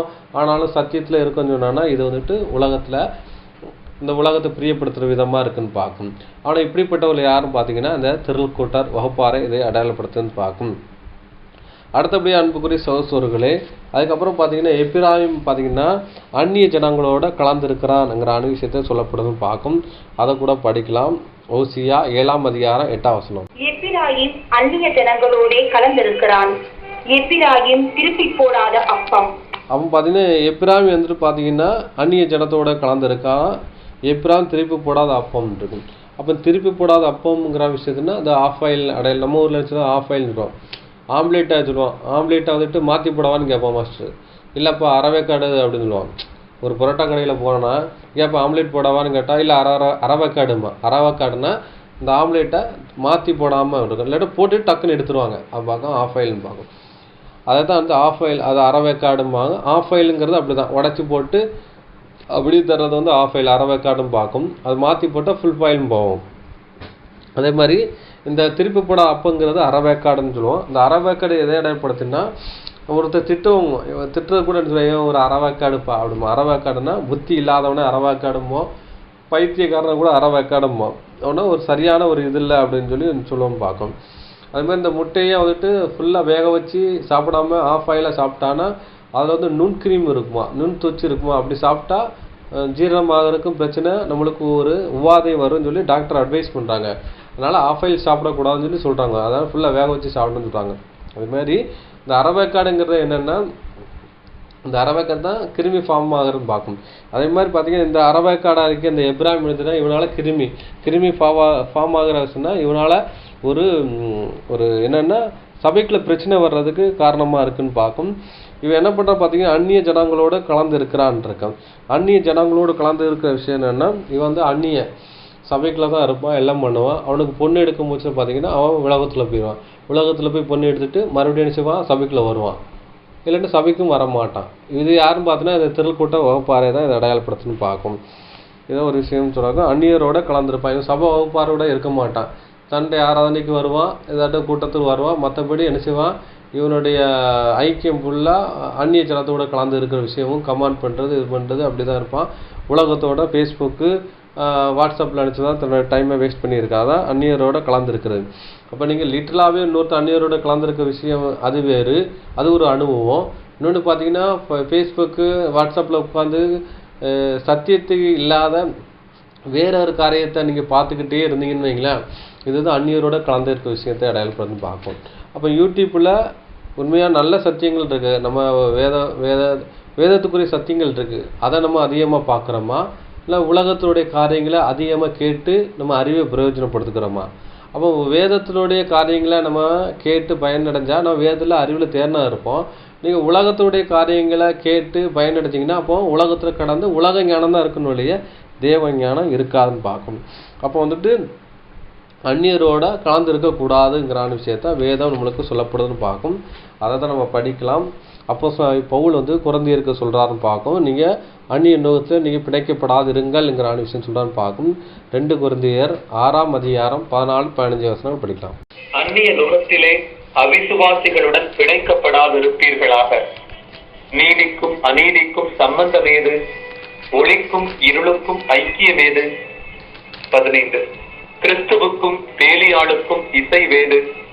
அவிசுவாசியுடனே விசுவாசிக்கும் பங்கேது? அப்போ வந்துட்டு அந்நிய நுகத்திலே அவிசுவாசிகளுக்கு பிணைக்கப்படாதீங்க. அந்நிய நுகங்கிறது தோலை அடையாளப்படுத்த பார்க்க. அப்போ அந்நியரோட தோளுக்கு நீங்கள் இருக்காதீங்க, அவங்க தோல் கொடுக்காதீங்கிறாரு சொல்கிறாரு. அந்நிய நுகத்திலே அவிசுவாசிகளை பிணைக்கப்படாதிருங்கள். நீதிக்கும் அநீதிக்கும் சம்பந்தம் ஏது? ஒளிக்கும் இருளுக்கும் ஐக்கியம் ஏதுன்னு இருக்கு. நீதி அநீதின்னு இருக்கு. அப்போ நம்ம வந்து நீதிமான் இருக்கும். அப்போ அநீதியாக பின்பற்ற கூட நம்ம இருக்கக்கூடாது. ஒளிக்கும் இருளுக்கும் ஐக்கியம் அது. ஒளிங்கிறது நம்ம ஒளியினுள்ள பரிசுத்தமான ஐக்கியத்தை அடையாளப்படுத்துது. இருளுங்கிறது என்னென்ன எதை அடையாளப்படுத்தினா அப்போ வந்துக்கிட்டு உலகப்பூர்வமான ஒரு வாழ்க்கையை வாழ்கிற விஷயத்தை அடையாளப்படுத்துன்னு பார்க்கும். கிறிஸ்துவுக்கும் பேலியாளுக்கும் இசைவு எது? அவிசுவாசிகள் விசுவாசிக்கு பங்கு எதுன்னு இருக்கு.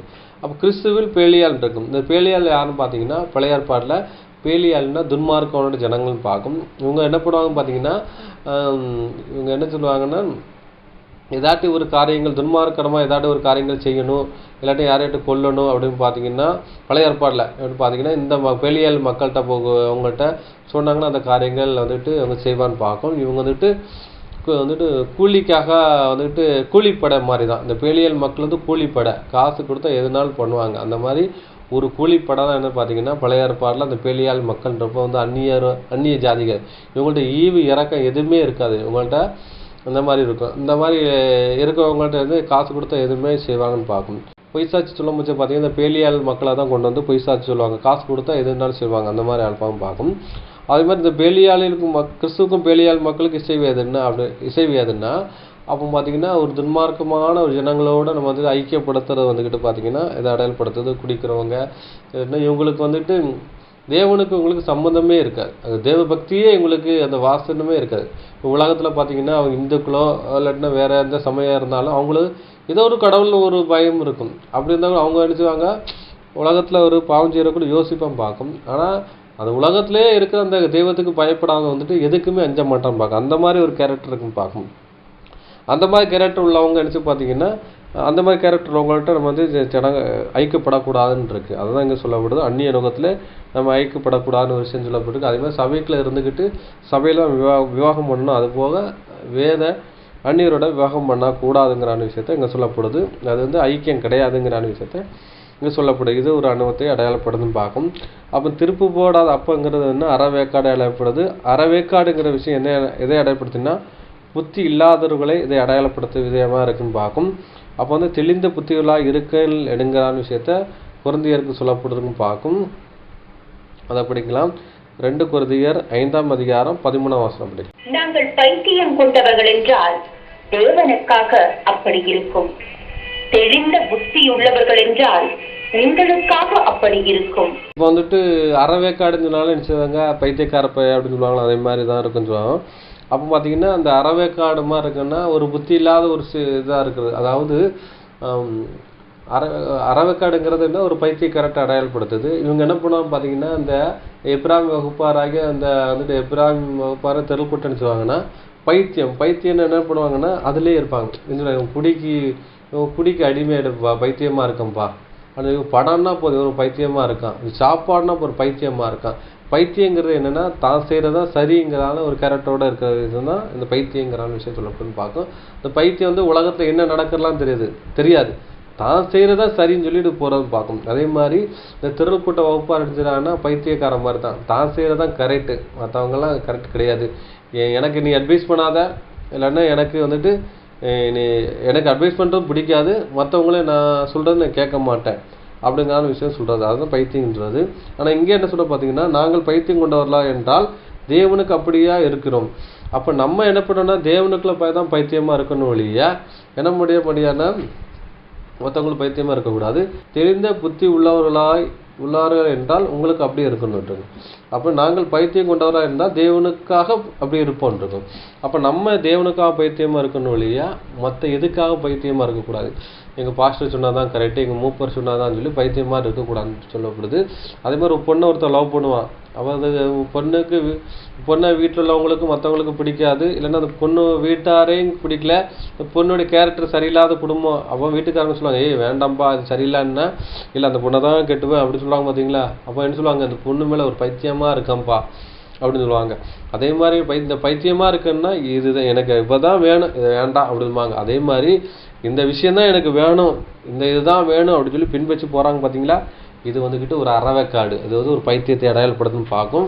அப்போ ஒரு தவறான ஒரு போதனையை பின்பற்றுறவங்க வந்துட்டு பார்த்தீங்கன்னா இதுதான் கரெக்டு, இதுக்கு தான் நான் போகணுன்னா அது பைத்தியம் பிடிச்ச மாதிரி இருக்குது, இது அறவைக்காடை அடையாளப்படுத்துது. இதுக்கு வந்துட்டு பார்த்தீங்கன்னா ஒரு திரள் கூட்ட வகுப்பாறைக்கு கூட இது சமமாக இருக்குன்னு பார்க்கும். தவறான ஒரு அணுவுக்கு போகிறது அதை அடையாளப்படுத்தும். நம்ம எதுக்கு பைத்தியமாக இருக்குன்னா கிறிஸ்துவுக்குள்ள பைத்தியமாக இருக்கணும், அதுதான் அதை அடையாளப்படுத்துன்னு பார்க்கும். அடுத்தபடியாக அன்புக்குரிய சகோதரர்களே, எப்ராயிம் வந்துட்டு என்ன பண்ணுறான்னா பேதையான புறாவை போல இருக்கான், பேதைங்கிறான விஷயம் சொல்லப்படுதுன்னு பார்க்கும். அதை கூட படிக்கலாம். ஓசியா 7:11. எப்பிராயிம் பேதையான புறாவை போல் இருக்கிறான், அவனுக்கு புத்தி இல்லை. எகிப்தியனை கூப்பிடுகிறார்கள், அசீரியனிடத்துக்கும் போகிறார்கள். எப்ராயிம் பேதையான புறாவை போல இருக்கிறான் இருக்கு, அவனுக்கு புத்தி இல்லைன்னு இருக்கு. அப்போ பார்த்தீங்கன்னா இவன் என்ன பண்ணுறான்னா எகிப்தியனை கூப்பிடுறான், அசீரியனுக்கு போகிறான் இருக்கு. அப்போ பார்த்தீங்கன்னா புத்தி இல்லை. இவன் பார்த்தீங்கன்னா எகிப்தியோட கூட சம்பந்தம் கலகுறான், அதுக்காக அசிரியன் கூட, எகிப்தின் அசிரியன் உலகத்தை கூடன்ட்டுருக்குன்னு சொல்லப்படுதுன்னு பார்க்கணும்.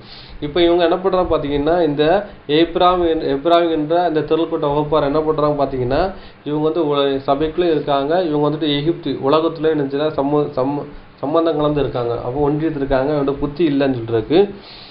எப்ராயிம் பேதையான புறாவை போல் இருக்காங்க. புறாங்கிறது கபடாச்சேதான் இருக்குது. அப்போ வந்துட்டுனா அவன் கபடங்கிறதுனா என்ன கபடங்கிறது கபடத்தை இருந்துட்டு பேதைக்கு சொல்லப்படும். புறா வந்துட்டு எப்ராயிம் பேதையான புறாவை போல் இருக்கிறான். புறாங்கிற கபடு. அப்போ கபடுங்கிறது விஷயம் என்னன்னு பார்த்தீங்கன்னா கள்ளம் கபடு எல்லா விஷயத்தை அடையாளப்படுது. இவன் என்ன பண்ணுறான் பார்த்தீங்கன்னா இந்த பேதையான புறா போல இருக்கான், ஆனால் எது நல்லது எதுன்னு தெரியாது அது பார்க்க. இவர் வந்து ஒரு கபட்டுக்குள்ளே போயிடான்னு பார்க்கும், அவனுக்கு புத்தி இல்லைன்னு சொல்லிருக்கு. அப்போ வந்துட்டு இந்த திரள் கூட்டம் எதை அடையப்படுதுன்னா புத்தி இல்லாத கண்ணின்னு சொல்லுவோம்ல, கைவிடப்பட்ட ஒரு விஷயம், அந்த விஷயத்தில் அடையப்படுதுன்னு பார்க்கும். இவங்க ஒரு புத்தி இல்லாதவர்களாக இருக்காங்க, பேதையாக இருக்காங்கன்னு பார்க்கும், ஒரு விஷயத்தை அடையாளப்படுத்துன்னு பார்க்கும். அப்போ வந்துட்டு ஆனால் அந்த பேதையாக இருந்தாலும் திசை கெட்டு போவதில்லைன்னு சொல்லி வேதம் சொல்லப்பட்டிருக்கு. ஆனால் திரள் கூட்டத்தில் கொஞ்சம் பேதையாக இருக்காங்க, ஆனாலும் இவங்களை அடிச்சது அது அவன் திசை கெட்டு போகாதபடி தேவனை கொண்டு வரான்னு பார்க்கும். அப்போ எதுக்கு நம்ம பேதையாக இருக்கக்கூடாதுன்னா தீமைக்கு பேதையாக இருக்கக்கூடாதுங்கிறான சொல்லப்படுதுன்னு பார்க்கும். வாசிக்கலாம். ரோமர் 16:19 படிக்கலாம். கீழ்ப்படிதல் யாவருக்கும் தெரிய வந்திருக்கிறது, ஆகையால் உங்களை குறித்து சந்தோஷப்படுகிறேன். ஆனாலும் நீங்கள் நன்மைக்கு ஞானிகளும் தீமைக்கு பேதைகளுமாய் இருக்க வேண்டும் என்று விரும்புகிறேன். அப்போ என்ன செய்யணும்னா தீமைக்கு தான் நினைச்சது பேதையாக இருக்கணும்னு சொல்லப்பட்டு பார்க்கும். அப்போ நன்மைக்கு என்னையாக இருக்கக்கூடாது, பேதையாக இருக்கக்கூடாதுன்னு இருக்கும். அப்போ வந்துட்டு இங்கே எப்ராயிம் வந்து பேதையாக இருக்கான், அவன் வந்து நன்மைக்கு பேதையாக இருக்கான். இவன் என்ன பண்ணுறான்னா அவன் பேதை என்னன்னா புத்தி இல்லை. இவன் யார்கிட்ட இருக்குன்னா எகிப்தியர்கள் கூட இருக்கான், உலகத்தோட வந்துக்கிட்டு சம்பந்தம் கலந்துருக்கான், உலகத்தோட தான் எந்தவே ஐக்கியப்படுத்திருக்கான், உலக ஆலோசனை தான் அவனுக்குள்ள இருக்குது அதுக்கான விஷயம் சொல்லப்படுது. அதே மாதிரி பைபிள் ஏதாவது ஒரு விளக்கம் தேடணும்னா பைபிள்லேருந்து தேடுறதை விட்டு உலகத்தில் போய் என்னது இன்டர்நெட்டு ஃபேஸ்புக்கில் போய் தேடுறது, அது கூட நினச்சிறது அதை அடையாளப்படுத்தணும்னு பார்க்கணும். வேதத்துக்கு இசைவாக இருக்காங்க விஷயத்த பார்க்கணும். அதை நினச்சிடுவது நீங்கள் நன்மைக்கு ஞானிகளாகவும் தீமைக்கு பேதைகளாக இருக்க வேண்டும் விரும்பியிருக்கேன். வந்து தீமைக்கு தான் பேதையாக இருக்கணும் இல்லையா, நன்மைக்கு வந்து பேதையாக இருக்கக்கூடாது. அதுவும் பேதைங்கிறது புத்தி இல்லாத இருக்கக்கூடாது. அதுதான் அப்போஸ்தலன் பவுல் கலாத்தியரில் சொல்லுவார், புத்தி இல்லாத கலாத்தியர்களே அங்கே விஷயம் சொல்கிறாருன்னு பார்க்கணும். அப்போ இந்த புத்தி இல்லாத மாதிரி இருக்கக்கூடாதுன்னு பார்க்கணும். அந்த புத்தி இல்லாத அனுபவம் யார் அடையாளப்படுத்துனா அந்த திரள்கூட்டார் வகுப்பாரை அதை அடையாளப்படுத்துதுன்னு பார்க்கும். அடுத்தபடி அன்புக்குரிய சகோதரர்களே, அதுக்கப்புறம் பார்த்தீங்கன்னா அந்த திரள்கூட்டம் வகுப்பார் பார்க்கும் என்னன்னு பார்த்தீங்கன்னா அவங்க வந்துட்டு அவங்க ரத்தத்தினால கழுவப்படுறாங்க, அதாவது வந்துட்டு என்னென்னா பாடுகளுக்குள்ளே போகிறாங்கன்னு சொல்லப்படுதுன்னு பார்க்கும். அதே மாதிரி பார்த்தீங்கன்னா இங்கே எப்ராயிம் வந்துக்கிட்டு பார்த்தீங்கன்னா தேவனை ஒரு கோவப்படுத்துகிற தேவனை கோவப்படுத்த விதத்தில் இருந்ததுனால அவர் நினச்சதா பார்த்தீங்கன்னா சோதனைக்குள்ளே போகிறக்கு அனுமதிக்காருங்கிற விஷயம் சொல்லப்பட்டு பார்க்கும். அப்போ அதை கூட படிக்கலாம். ஓசியா 12:14 படிக்கலாம். எப்பிராயீமோ அவரை மிகவும் கோபப்படுத்தினான், ஆகையால் அவனுடைய ஆண்டவர் அவனுடைய இரத்த பழிகளை அவன் மேல் சுமத்தி அவன் செய்த நிந்தையை அவன் மேல் திருப்புவார். அப்போ எப்ராயிமோ அவரை மிகவும் கோபப்படுத்தினான், ஆகையால் அவருடைய ஆண்டவர் அவனுடைய இரத்த பழிகளை அவன் மேல் சுமத்தி அவன் செய்த நிந்தைக்கு அவன் மேல் திருப்புவான் இருக்கும். அப்போ வந்துட்டு எப்ராயிம் யாரை அடையாளப்படுத்துன்னு பார்த்தேன், திரள்கூட்டத்தை அடையாளப்படுத்துது. அவன் தேவனை கோவப்படுத்தினால அதை திரள்கூட்டத்தை கோவப்படுத்தினால அவர் என்ன பண்ணுற பார்த்தீங்கன்னா அவங்கள ஒரு பல உபத்திரத்து வழியாக ஒப்பு கொடுக்குறான்னு பார்க்க, ரத்த சாட்சியாக மதிக்கிறதுக்கு ஒரு ஒப்பு கொடுக்குறான்னு பார்க்க. அதான் சொல்றாரு, ஆண்டவர் அவருடைய இரத்தத்தின் பழிகளை அவன் மேல் சுமத்தி அவன் செய்த நிந்தையின் அவன் மேல் திருப்புவான். அவன் வந்துட்டு நிந்தை பண்ணால் அவன் வந்துட்டு நினச்சிடாது அதனால் என்ன பண்ணுற பார்த்தீங்கன்னா அவரை வந்துக்கிட்டு ரத்த சாட்சியம் மறிக்க வேண்டியது, அதாவது இவனுக்கு ஒரு சோதனைக்குள்ளே போக வேண்டிய ஒரு சூழ்நிலையை அடையாளப்படுத்தி பார்க்கும். இல்லை ஒரு கஷ்டத்துக்குள்ளே இந்த திரள் கூட்டத்தில் போய் தான் என்ன பண்ணணும் பார்த்தீங்கன்னா இங்கே வந்துட்டு தேவனை வந்து ஒரு அனுமதி கொடுக்கான்னு பார்க்கணும். இங்கே ரத்த சாட்சியை மறிக்கணும், இல்லைன்னா ஒரு ஒரு கஷ்டத்துக்குள்ளே போய் தான் தேவன் நினச்சி அதை கொண்டு போகிறான்னு பார்க்கணும். அப்போ வந்து சபைக்குள்ள வந்துட்டு ஒரு திரள் கூட்டம் வகுப்பாராக இருப்பாங்க. இவங்க என்ன இருப்பாங்கன்னா பயங்கர சோதனையில் பிரச்சனைக்கு மேலே பிரச்சனைகள் வந்துக்கிட்டே இருக்கும். குடும்பத்தில் சமாதானம் இருக்காது. ஏன்னா இவங்களை வந்துட்டு சபை, அதாவது சபை ஏன்னா இவங்களை திரள் கூட்டமாக மாற்றணும். இவங்க வந்துட்டு 2ஆம் மரணத்துக்குள்ளே போகக்கூடாது. ஆனால் இவங்களை கஷ்டத்தை கொடுத்து இவங்களை யாருங்கிறான உணர வைக்கணும், தேவனை தேடணுங்கிற எண்ணத்தை வர்றதுக்காக ரத்த பலிக்கு ஒப்பு கொடுத்துடான்னு பார்க்கும். நீங்கள் என்ன அளவினால் அளக்கப்படுறீங்களோ அதே அளவினால் அளக்கப்படும்னு சொல்கிற மாதிரி இவங்க மற்றவங்களை துன்பப்படுத்தி குளிர்காஞ்சிட்டு இருப்பாங்க. ஆனாலும் கடைசி என்ன இவங்கள ஒரு துன்பத்துக்குள்ளே கொண்டு போய் ஒரு கஷ்டத்துக்குள்ளே கொண்டு போவார், வியாதி பிளங்கத்துக்குள்ளே கொண்டு போய் கடைசியில் என்ன பண்ணாமல் பார்த்தீங்கன்னா தேவனை தேடுற ஒரு இதயத்தை தேவன் ஒரு உண்டு பண்ணி கொடுப்பான்னு பார்க்கும். அப்படியாட்டு ஒரு தேவனை தேடி நல்ல இதயம் இருந்தால் அவங்க திரள் கூட்டமாக மாறுவாங்க. இல்லாட்டா வந்து அவங்க 2ஆம் மரணத்துக்கு போகிறதுக்கு வாய்ப்பு இருக்குன்னு பார்க்கும். அப்போ வந்துட்டு இந்த எப்ராம் வகுப்பார் நினைச்சதாருன்னு பார்த்தீங்கன்னா ரத்த பலிக்குள்ளே கொண்டு போகிறாருங்கிற விஷயம் சொல்லப்படுதுன்னு பார்க்கும்.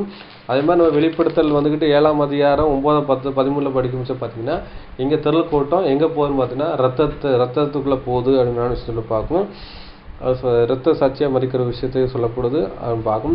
வெளிப்படுத்தல் 7ஆம் அதிகாரம் 9, 13 வசனம் படிக்கலாம். இவைகளுக்கு பின்பு நான் பார்த்த போது இதோ சகல ஜாதிகளிலும் கோத்திரங்களிலும் ஜனங்களிலும் பாஷைக்காரரிலும் இருந்து வந்ததும் ஒருவனும் எண்ணக்கூடாததுமான திரளான கூட்டமாகிய ஜனங்கள் வெள்ளை அங்கிகளை தரித்து தங்கள் கைகளில் குருத்தோலைகளை பிடித்து சிங்காசனத்திற்கு முன்பாகவும் ஆட்டுக்குட்டியானவருக்கு முன்பாகவும் நிற்க கண்டேன். அப்பொழுது மூப்பர்களில் ஒருவன் என்னை நோக்கி, வெள்ளை அங்கிகளை தரித்திருக்கிற இவர்கள் யார், எங்கே இருந்து வந்தார்கள் என்று கேட்டான்.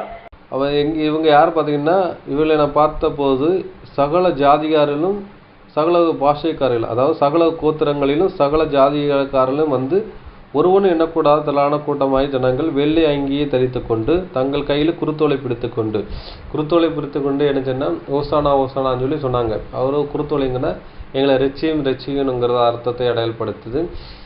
எங்கன்னா அந்த கழுதையில் இயேசுக்கு ஊர்தோலை ஆரம்பிச்சல அவங்க வந்துட்டு ஓசானான்னு சொன்னாங்கல்ல, அது வந்துட்டு குருத்தோலை பிடிச்சி, அதனால் ரெச்சின்னு அர்த்தப்படும். அதே மாதிரி அந்த குருத்தோலை என்ன எதுக்கு யூஸ் பண்ணோம் பார்த்தீங்கன்னா கூடார பண்டிகையில் மரக்கிளையை எடுத்து என்ன பண்ணுவாங்க பார்த்தீங்கன்னா அவங்க அது வீடுகளை கட்டுவாங்க, அந்த மரக்கிளையில் என்ன செய்வாங்க கூடாரம் போடுவாங்கன்னு பார்க்கும். இது எதை அடையாளப்படுத்துன்னா இது வந்துக்கிட்டு ராஜ்யத்தில் வந்து சேர விஷயத்தை அடையாளப்படுத்துன்னு பார்க்கும். இதுதான் ஒரு விஷயம் அடையாளப்படுத்துது அப்படின்னு சொல்கிறார். அப்பொழுது மூப்பரில் ஒருவன் என்னை நோக்கி, வெள்ளை அங்கியை தரித்து கொண்ட இவர்கள் யார், இவர் எங்கிருந்து வந்தார் என்று கேட்டான். அதற்கு நான், ஆண்டவரே உமக்கே தெரியும் என்றேன். அப்பொழுது இவர்கள் மிகுந்த உபத்திரத்தில் வந்தார்கள். இவர்கள் தங்களை அங்கிகளை ஆட்டுக்குட்டியின் ரத்தத்தினால் தோய்த்து வெளுத்தவர்கள் என்று சொல்லப்படுதுன்னு பார்க்கும். அப்போ பார்த்தீங்கன்னா மிகுந்த உபத்திரத்தை வழியாக வராங்கன்னு பார்க்க. ஏன்னா இவங்க ரத்த பலியில் நினைச்சிடாரு, ரத்த பலியினால நினைச்சிடாரு ஒரு ஒப்பு கொடுக்குற ஒரு அனுபவத்தை வருதுன்னு பார்க்கும். இவ்வளோ ஒரு கஷ்டத்துக்கு மத்தியில் வராங்க. இவங்க வந்துட்டு தேவனிடத்துல இங்கே ரெச்சிங்கன்னா காப்பாற்றுங்கிற விஷயம் சொல்கிறாரு.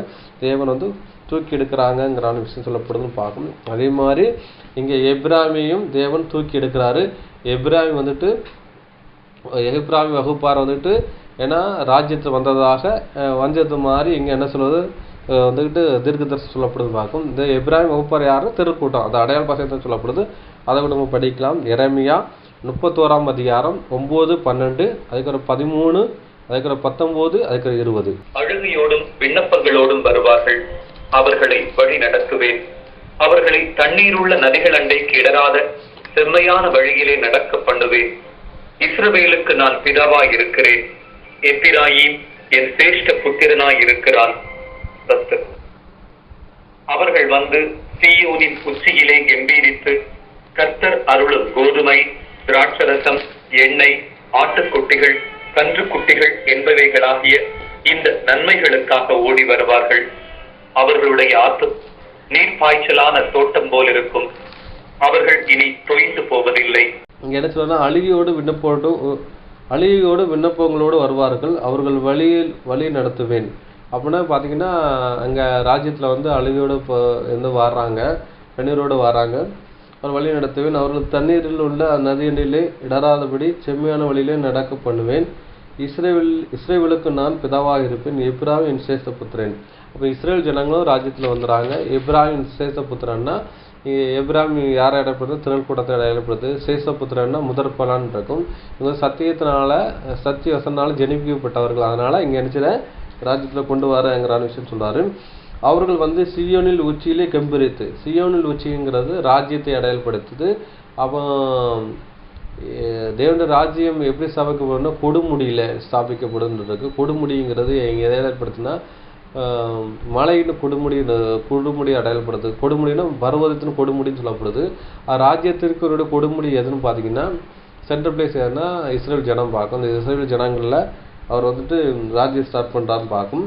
அதான் வேர்ல்டுக்கு கேபிட்டலாக இருக்கும், அங்கே தான் ஸ்டார்ட் பண்ணுறான்னு பார்க்கும். அவர்கள் சீயோனில் உச்சியிலே கம்பீரித்து கர்த்தர் அருளும் கோதுமை திராட்சை ரசம் எண்ணெய் ஆட்டுக்குட்டி கன்றுக்குட்டி என்பவர்களுக்காக நன்மைக்காக ஓடுகிறார்கள். கோதுமைங்கிறது என்னென்னா அது தேவனுடைய வார்த்தையை அடையாளப்படுத்துது. திராட்சை ரசம் அதே மாதிரி தான் தேவனுடைய தத்துவங்களை அடையாளப்படுத்துது. எண்ணெய்ங்கிறது தேவனுடைய பரிசுத்தாவியை அடையாளப்படுத்தும். ஆட்டுக்குட்டி அப்படின்னு பார்க்கும், கன்றுக்குட்டி இதில் எல்லாமே பார்த்தீங்கன்னா இது பலிக்கு செலுத்தப்படுற அந்த காரியங்கள் பார்க்கும். இப்போ கோதுமையில் என்ன பண்ணுவாங்க? அப்பங்கள் செஞ்சு போதனை பலி செய்வாங்க. போஜன பலியில் திராட்சை ரசம் செய்வாங்க, எண்ணெய் சேர்ப்பாங்க, ஆட்டுக்குட்டி கன்றுக்குட்டியில் என்ன செய்வாங்க? பலி செலுத்துவாங்க பார்க்கும். இதுதான் இது தன்னை பலியாக ஒப்பு கொடுக்குற விஷயமும் அந்த பலியே ரேன்சம் அங்கே ராஜ்யத்தின் அப்ளிகேஷன் ஆக போகிறோம்னா தேவனுடைய ரேன்சம் மூலமாக தான் இவங்க மீட்டெடுக்கிறாங்க. உலக ஜனங்களும் இந்த திரளக்கூட்டமும் இயேசு கிறிஸ்து ரத்தத்தினால தோய்த்து விழுக்கப்பட்டு எடுக்கிறாங்க உள்ள வர்றதை அடையாளப்படுத்தும் பார்க்கும். இந்த நன்மைக்காக ஓடி வருவார்கள். அவர்கள் ஆத்ம நீர்ப்பாசன தோட்டத்தை போலவும் அவங்க தொய்ந்து போவதில்லை இருக்கு. அப்போ ஜீவ தண்ணி உள்ள நதி புறப்பட்டு வரும்னு சொல்றாருல, அதுதான் அவனா இவங்க ஒரு செழுமையான ஒரு அனுபவத்துக்குள்ள என்ன வராங்கன்னு பார்க்கணும். அது செழுமையான ஏதேன் தோட்டத்தை போல இருக்கிற அனுபவத்தை ராஜ்யத்துல கொண்டு வர அனுபவத்தை அடையாளப்படுத்தணும்னு பார்க்கும். 13 படிக்கலாம். அப்பொழுது கன்னிகைகளும் வாலிபரும் முதியோரும் கூட ஆனந்த களிப்பாய் மகிழ்வார்கள். நான் அவர்கள் துக்கத்தை சந்தோஷமாக மாற்றி அவர்களை தேற்றி அவர்கள் சஞ்சலம் நீங்க அவர்களை சந்தோஷப்படுத்துவேன். 14 நான் திரும்பின பின்பு மனஸ்தாபப்பட்டுக் கொண்டிருக்கிறேன். நான் என்னை அறிந்து கொண்டதற்கு பின்பு விழாவில் அடித்துக் கொண்டிருக்கிறேன். வெட்கி நாணிக் கொண்டிருக்கிறேன்.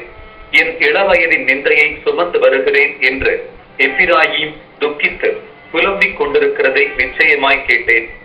20 எப்பிராயீம் எனக்கு அருமையான குமாரன் அல்லவோ? அவன் எனக்கு பிரியமான பிள்ளை அல்லவோ? அவனுக்கு விரோதமாய் பேசினது முதல் அவனை நினைத்துக் கொண்டே இருக்கிறேன். ஆகையால் என் உள்ளம் அவனுக்காக கொதிக்கிறது. அவனுக்கு உருக்கமாய் இறங்குவேன் என்று கர்த்தர் சொல்லுகிறார். அப்போ பார்த்தீங்கன்னா இங்கே 13ஆம் அதிகாரத்தை சொல்ல முடிச்ச பார்த்தீங்கன்னா இங்கே ராஜ்யத்தினுடைய காரியங்களை இங்கே சொல்கிற விதமாக இருக்குன்னு பார்க்கும். இதுதான் ஏசியா தீர்க்க தரிசனம் சொல்லப்பட்டிருக்கும்.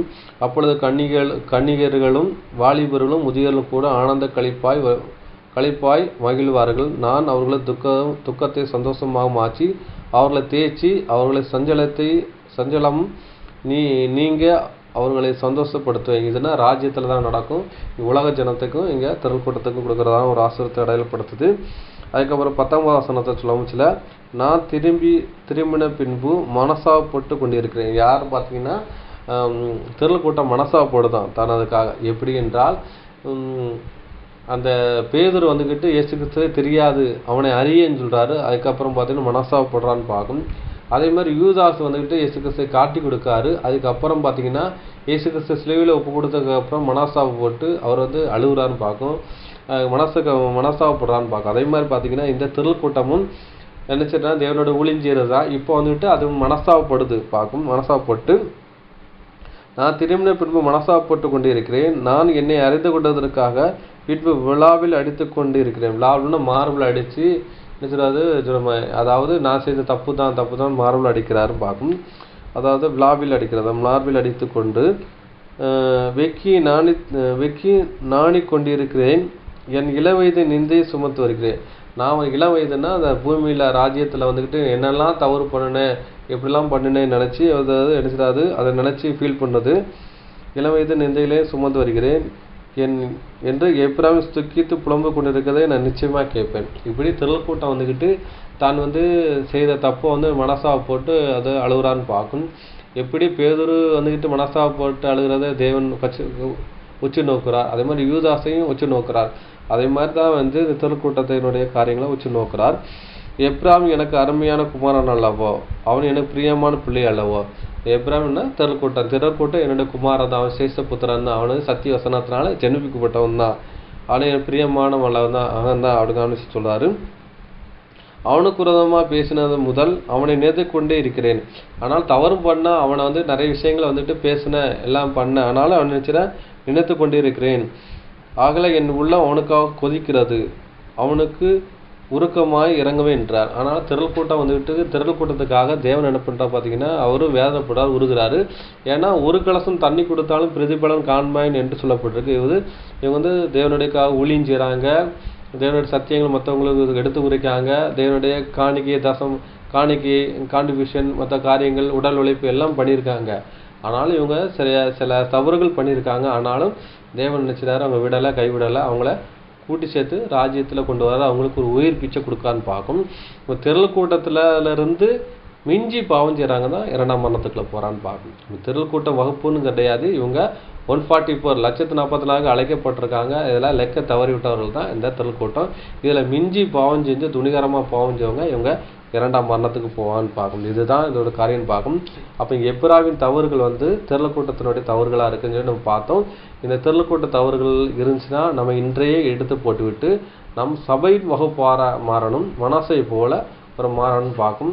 மனாசை சபை வகுப்பாருக்கு அடையாளப்படுத்துது. அதை நம்ம பார்க்கணும். மனசை இது போய் சின்ன தவறு பண்ணாலும் ஆனாலும் நினைச்சா தேவனுடைய கிட்டி சேர்ந்தான்னு பார்க்கும். அவருக்கு பேட் கமாண்ட் கூட அந்த அளவுக்கு இல்லைன்னு பார்க்கும். அப்போ சபை 145 பெர்ஃபெக்ட்னு பார்த்தீங்கன்னா அது சின்ன தவறுபடுது. ஆனாலும் மனசா போட்டு இதை நினைச்சது பார்த்தீங்கன்னா அந்த இயேசு கிறிஸ்துவ ரான்சம் ஈடுபலி அப்படின்னா ராபோஜன காலத்தில் அதை மனசா போட்டு அதை கழுத அழிஞ்சு தேவனோட ஐக்கியப்படுது, அதுதான் அடையாளப்படுத்துன்னு பார்க்கும். ஆனால் இந்த திரள் கூட்டம் பின்னாடி மனசா போட்டு இதுக்குள்ள வந்ததுனால தேவன் ஒரு நித்திய ஜீவனை கொடுக்க ஆரம்பிப்பாக்கும். இதுதான் ஒரு விஷயம் பார்க்கும். இவ்வளோ பொறுமையோடு கேட்டவங்களே தேவன் தாமே ஆசீர்வதிப்பாராக. ஆமென்.